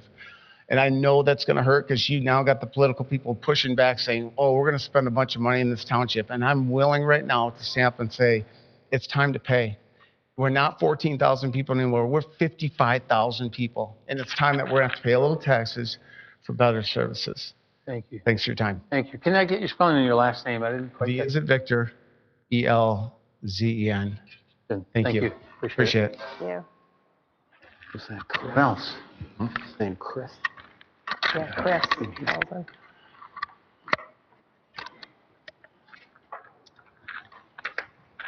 Steve Plowman, 6877 Creek Ridge Court, Hudsonville, yeah. I've been a resident for 30 years, so 30 plus years. On the fire department versus life EMS, the whole thing that we're discussing, I think what you guys need to do is think of it in a very simple terms. You want to buy an appliance. What is an appliance? It does one thing very well. I think with the quote that you got from Life EMS and maybe a subsequent quote you get from AMR or somebody like that, the dollars point to a great solution, which leaves other money available for you as well. Let the fire department work on the things they do best, putting out fires. Are we going to have a fire department, first responder, life EMS responder, and a sheriff's department paramedic all responding at the same call? Because that's what we'll have, because those paramedics at the sheriff's department don't go away. What I mean with the extra money you'll have available, have you considered at all maybe going to the sheriff's department and buying their vehicles or supplying their vehicles and have them still do their first responder, what they're doing, but we take up that cost? And maybe with those paramedics, if they still want to be on the sheriff's department, do we pay them a bonus for continuing to do what they do as an option? Because the $1.7 million that he's quoting, that's year one. That's with selling, what, a platform truck that we'll get, I don't know, 50, 80 grand for, and then a grant? What's year two? What's year three? What's year five? That's going to be multi-millions of dollars. That's a big suck up. That's a big time pay up. And I think there's better ways to skin the cat here. So I think if you do a combination of some things, like EMS, you could actually ask them, find out what their costs are to dedicate trucks in our township. Because $500,000 is what they're quoting, 520 to 560. Beats the heck out of 1.7 million first year. I mean, it really, really does. I think there's other options you haven't considered, but I think you need to focus on having the departments and the ambulance and the sheriff department, those kind of combinations, to do what they do best, not a one-size-fit-all. And one other point, Jim, I want to make, and I'm not sure how you're going to take this, but how is it that Gene is part of this? His son runs the fire department. Is that a conflict of interest? Someplace. You don't have to answer me, but I think it's something you need to consider. So I think it's basically bad form. Thank you. Thank you. Anyone else?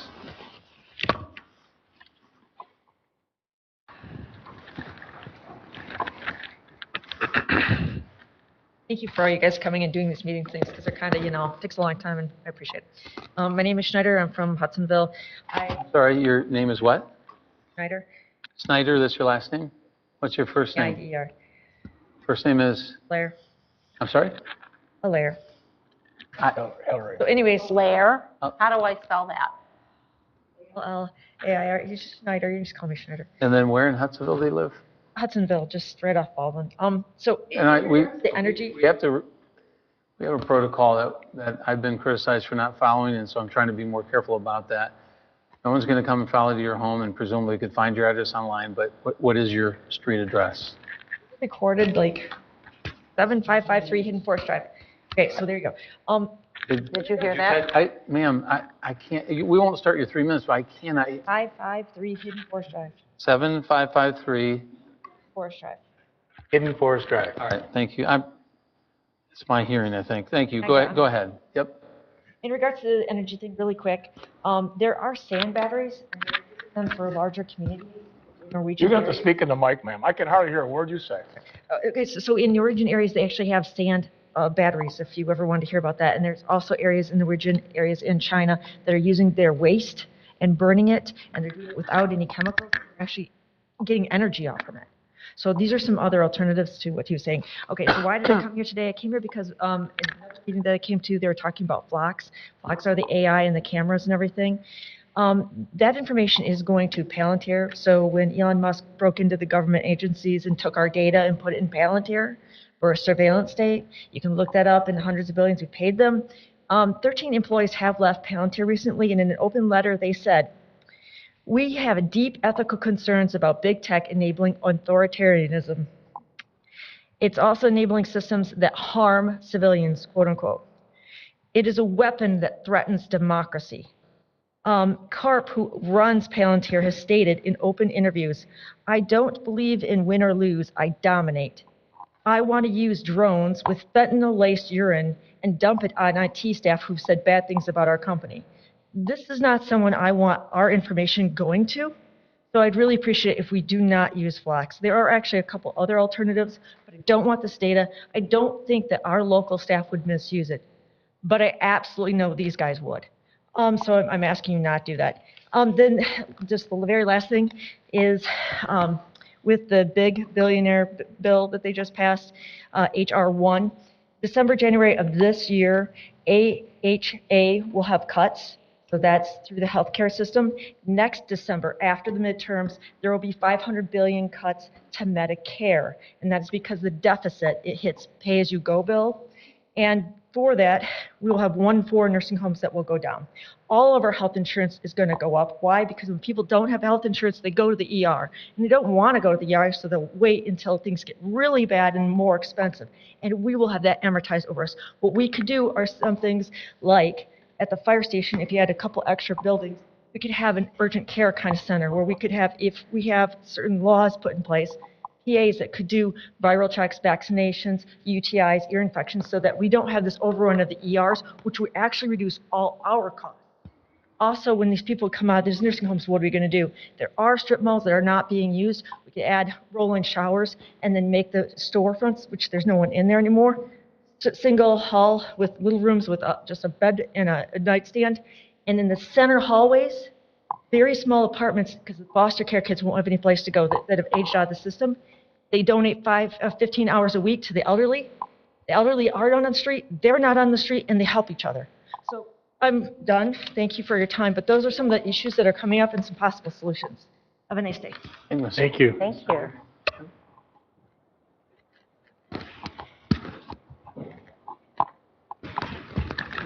Dave Butler, 728 Chancellor, Granville.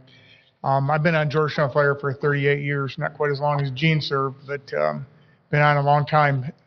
Craig's proposal he gave is a good proposal, but it's one vehicle or two vehicles deep. Georgetown Fire, we have 11 or 12 licensed EMS vehicles. So when two vehicles are tied up, we have more vehicles ready to go. We have 50 people plus deep that are MFR EMT level. We are deep as far as running multiple calls.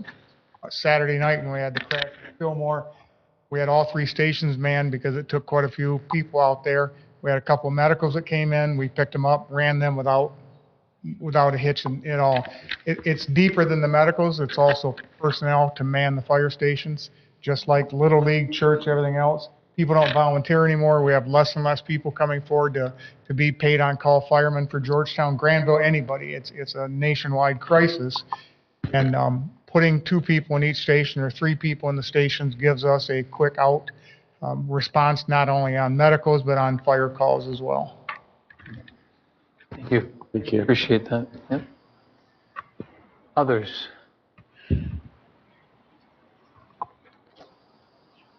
Seeing, all right, yep. Welcome. Jared DeWitt, 1147 Maplewood Drive. I'd like to speak to this fire and EMS issue. To speak to Life as an ALS company, they work wonderful. We work very well with them hand in hand. For this proposal, I just don't see them as a good option. So with two people, the fire department's option, you're going to get two people first on every call. If you look at a cardiac arrest, you need somebody to start CPR, you need somebody to put an airway in, somebody to apply the AED. All those things work well with two or more people on an apparatus. One person just can't do that all by themselves. So that's a benefit you get from the fire department. You get that on cardiac arrest, vehicle accidents, you have multiple patients, multiple responders. You can take care of multiple people at a time. Vehicle accidents, you can extricate someone. That EMT gets on scene. They can't do anything until the patient's out of the car. I think you'll see a loss of morale on the part paid side. And I'm not going to give any names, but I have talked to members of this department who have discussed maybe resigning if the board doesn't choose to support us. And I don't think that should be your primary driver in your decision. But I think it should be a consideration that your support to us as firefighters is important. I will not be stepping down regardless of the decision you make, but I would have you consider that. I think you could see a conflict of interest. As you stated, they won't get billed if we only provide the first response care. But as firefighters, we could take in what we call an AMA. It's against medical advice. It's a release of liability waiver they sign on scene. And we could take that and cancel the ambulance, whereas I think you'll see an incentive that maybe the EMT would wait for that ambulance to arrive. Once that ambulance arrives, a bill gets generated for your patient, and that would be double dipping for your resident who's paying through the choice to hire Life and then also through using the service Life provides. Another thing, Life's proposal would include staffing members in our fire stations. So regardless of infrastructure, you have to house these people. And that should be a consideration. We put our firefighters in these stations or we put Life in these stations. We've had Life in our stations in the past. It didn't work well. They ended up getting their place in Hudsonville. The members didn't feel welcome in their own stations, as well as the fact that the members would consistently come into a station that wasn't clean and wasn't kept up. The fire service provides more things. I touched on the vehicle extrication, but we provide medical, low angle, vehicle extrication, fire suppression. We have a drone team starting soon, and dive rescue operations. These are all things you can get when it's called for. You're not getting somebody coming from home, you're getting somebody coming from the fire station. That response is going to be quicker, and you're going to get guys who are training on duty, they're training on shift, they're keeping the trucks up, all things that are done by full-time personnel during the course of a shift. Firefighters don't just sit at the station waiting for a call to come in. There's many things we do while we're working. We check the truck every morning, we're training, we're doing physical agility, physical fitness, the job is demanding, and there's lots of things we can do. We're not just sitting at the station. Thank you. Thank you.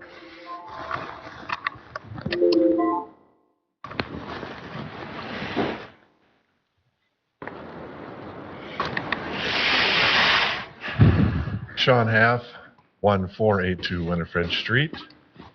A couple of things that I've heard a comment that I think are important to consider, and one that hasn't been brought up is if going with the fire department is really going to cut the amount of time required before they get to the call, I think that's extremely important. Another point that hasn't been brought that I find personally very important is I asked Chief DeWitt about our volunteers in the fire department. He said every single one is a member of Georgetown Township. So that means they're our neighbors. So they're going to be highly motivated to get here to take care of their own neighbors, their own community members. And I think that's very important to consider. These are our neighbors. There are people here. They've served us for a long time. I understand costs. That's always important to consider. Maybe there's ways we can save money at some other things, but between cutting the amount of time that is required for response and the fact that these are neighbors, these are people that have volunteered, they're going to provide us with a really good service. I think those are some good points to consider moving forward. Not something that's going to be decided today, but I also am friends with Chief Sean Schrader out in Grand Haven Township, or I'm not quite sure. They have one in the city of Grand Haven, and then they have he's a chief there. And I talked to him on the phone. He's a childhood friend of mine.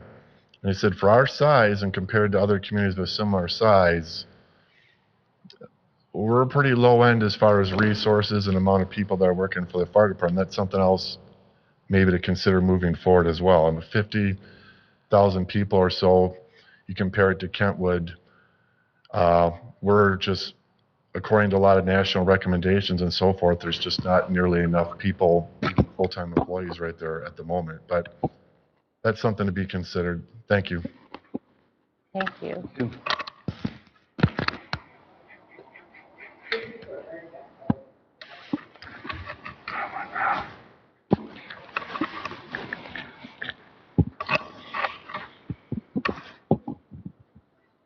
Michael Bosch, 3245 Golden Oak Court.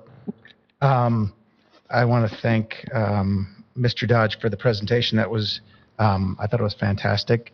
I learned a lot of stuff. I was just assuming we're losing a paramedic, so we'd replace the paramedic. So after his explanation, that does make sense. But I guess my question would be, I think Gary had asked a question, would it cut down the ambulance time, which I don't think it would, and he said it wouldn't. But I'm curious, what is the response time of that EMT in the township if we went that option? So I'm guessing that person is going to be either mobile or at a station, so that it's not, I don't think it would be the 8 minutes. So, and maybe Mr. Dodge could, I could talk to him afterwards and find out, but I think that's a question I would be asking. And then I would like to see more options. If EMT is satisfactory, could we have 2 vehicles and 2 EMTs constantly in the township at all times? Because my concern is that response time, and on top of that, with the Life EMS solution, we're still going to have our sheriff's department and those paramedic deputies on. So we are going to have that response time. And like Mr. Plowman had mentioned, is everybody kind of has their specialty. You start to, people always tell me is, what do you do? I do flooring, I can do framing, I can roof, I can do siding, I can do cabinets, paint. What is it? I forget what the phrase is. A man of many. Jack of all trades. Yeah, jack of all trades, a master of none, or something. Yeah. So, and that's that concern you run into as you try to like, well, we can do that and we can do that. Well, if you're doing that, then who's going to do that part? So, I would just hope that the board really looks at this and says, what is best for our residents? What is going to be the most equivalent to what we had before that we're losing? What's going to be the solution? And also, of course, cost effective.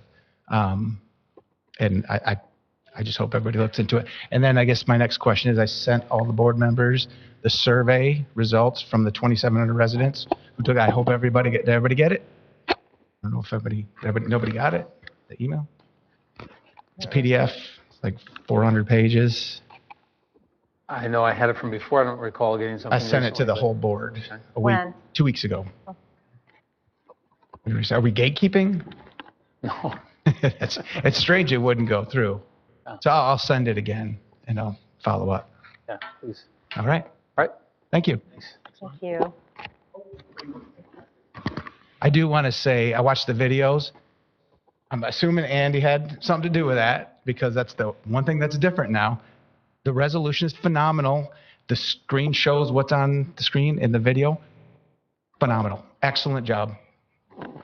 Justin, excellent job, Justin. What were we waiting for? I've been asking for it for 6 years, and now suddenly we get it. Same cameras. Magic. Anyone else? Seeing none, we'll close that second public comment period and open up for discussion on general information. I know you had something you mentioned to me ahead of time related to hand in hand. Oh, yes. Tomorrow there is a ribbon cutting at Hand to Hand on Chicago Drive. I believe they're right behind Aldi, like in that original Aldi building. And they're looking for volunteers to help pack lunches, I think is what they do. And the ribbon cutting is at 9:30. So if anybody is available, please come out to Hand tomorrow morning and maybe help pack some lunches. Okay, appreciate that. Look like you're about to say something. Yeah. I just saw a picture on Facebook of you coming down a slide celebrating 60. You can ignore 60. Yeah, it looked like I'm you in had the a club. wonderful time. Looked In like the you had a club. wonderful time. I guess Thank you you. got together with your brother and did some golfing. Thank you. Yeah. Wasn't pretty. Go ahead. Went to Historical Society meeting last Thursday. They came up with a couple ideas for working on this grant, which is supposed to come out here in September once they figure out what the grant actually says for the next year for the 250th birthday celebration. And it looks like a couple of items that they're working on is to really enhance their Facebook page, to make it a lot better and a lot easier to go to things, and possibly hooking up with QR codes to put things in their Tiffany house. So you can use your phone to pop up things to read about certain things in the house or that bedroom or that kitchen or whatever, along with the possibility of maybe doing something around the park with different stations that you can do the kind of same thing. So there are a couple ideas that they're the three top ones I think they came up with, and we'll see how it goes next month or so here yet. So Great. Creative. Thank you. I'll say about Gene, I have not really talked to Gene directly about this, but I have thought about it, and I've thought that others might have questions as well, which is essentially that you'd be surprised at the threshold legally for one to abstain or otherwise be kept out of a vote for a conflict of interest. So honestly, because you're not, by your vote on this subject, receiving a direct financial benefit of any kind, your son is already holding a position, and you personally do not benefit from a decision of this nature as a retired member of the department. There's not a legal conflict of interest, okay? You could choose to abstain from a vote if you wanted, but even then, we all would have to vote on whether we would allow you to abstain. We might say, you know what, no, we want you to vote, right? So it is the case that you have the right to vote on this, and unless you felt differently and you wanted us to consider your abstention, which would be up to you, we would then vote on whether to accept your abstention. But otherwise, in this case, legally speaking, you're not conflicted out. So, thank you. Historically, it's unusual if the board allows someone to not. We want you to vote. Appreciate that. It sets a precedent if we cross that. Anyone to my left? Just to address Mr. Plowman, we have done a lot of due diligence on this fireman proposal, including reaching out to the sheriff's department and whether or not we could hire the EMTs, give them a bonus to stay on. It is not an option. So we have reached out to them. We've run a lot of different scenarios in the past year, so we have been talking to them. So now it's a matter of trying to figure out what's the best for the township. So we have done some of that. Kevin, those last words that Gary just said, what is best for the township? I think as John said in previous meetings, this decisions going forward for the township will change the township and many different ways. And I think that, we need to think long and hard on what is best for 55,000 residents, for the township. And whichever way the board decides, I don't think it's swayed one way or another on, do we support fire, do we support life, do we support a combination of both? We support 55,000 residents of the township, and we have to do what's right for them. And it's a tough decision for 7 people to make. So, Can I say one more thing on that too? I mean, sure. Mr. Plowman said also is that, let fire do best with fires, but 80 to 90% of our calls nowadays, and that's not only Georgetown, that's all over, is medical calls. We do just as much training. I say we, I'm sorry. They do just as much training on the medical side of it, once or twice a month. I mean, all winter is almost all training for medical, plus their fire side of it, so that we can be good and to do fires that we're firefighters. But nowadays, the way things are going, as much as population is, there's 80, 90% of all the calls are medicals, and they train just as hard doing that as they do doing fires. So they're very good at both. And with that, is there a motion to adjourn? So move. Support. All in favor? Aye. Adjourn. Services next.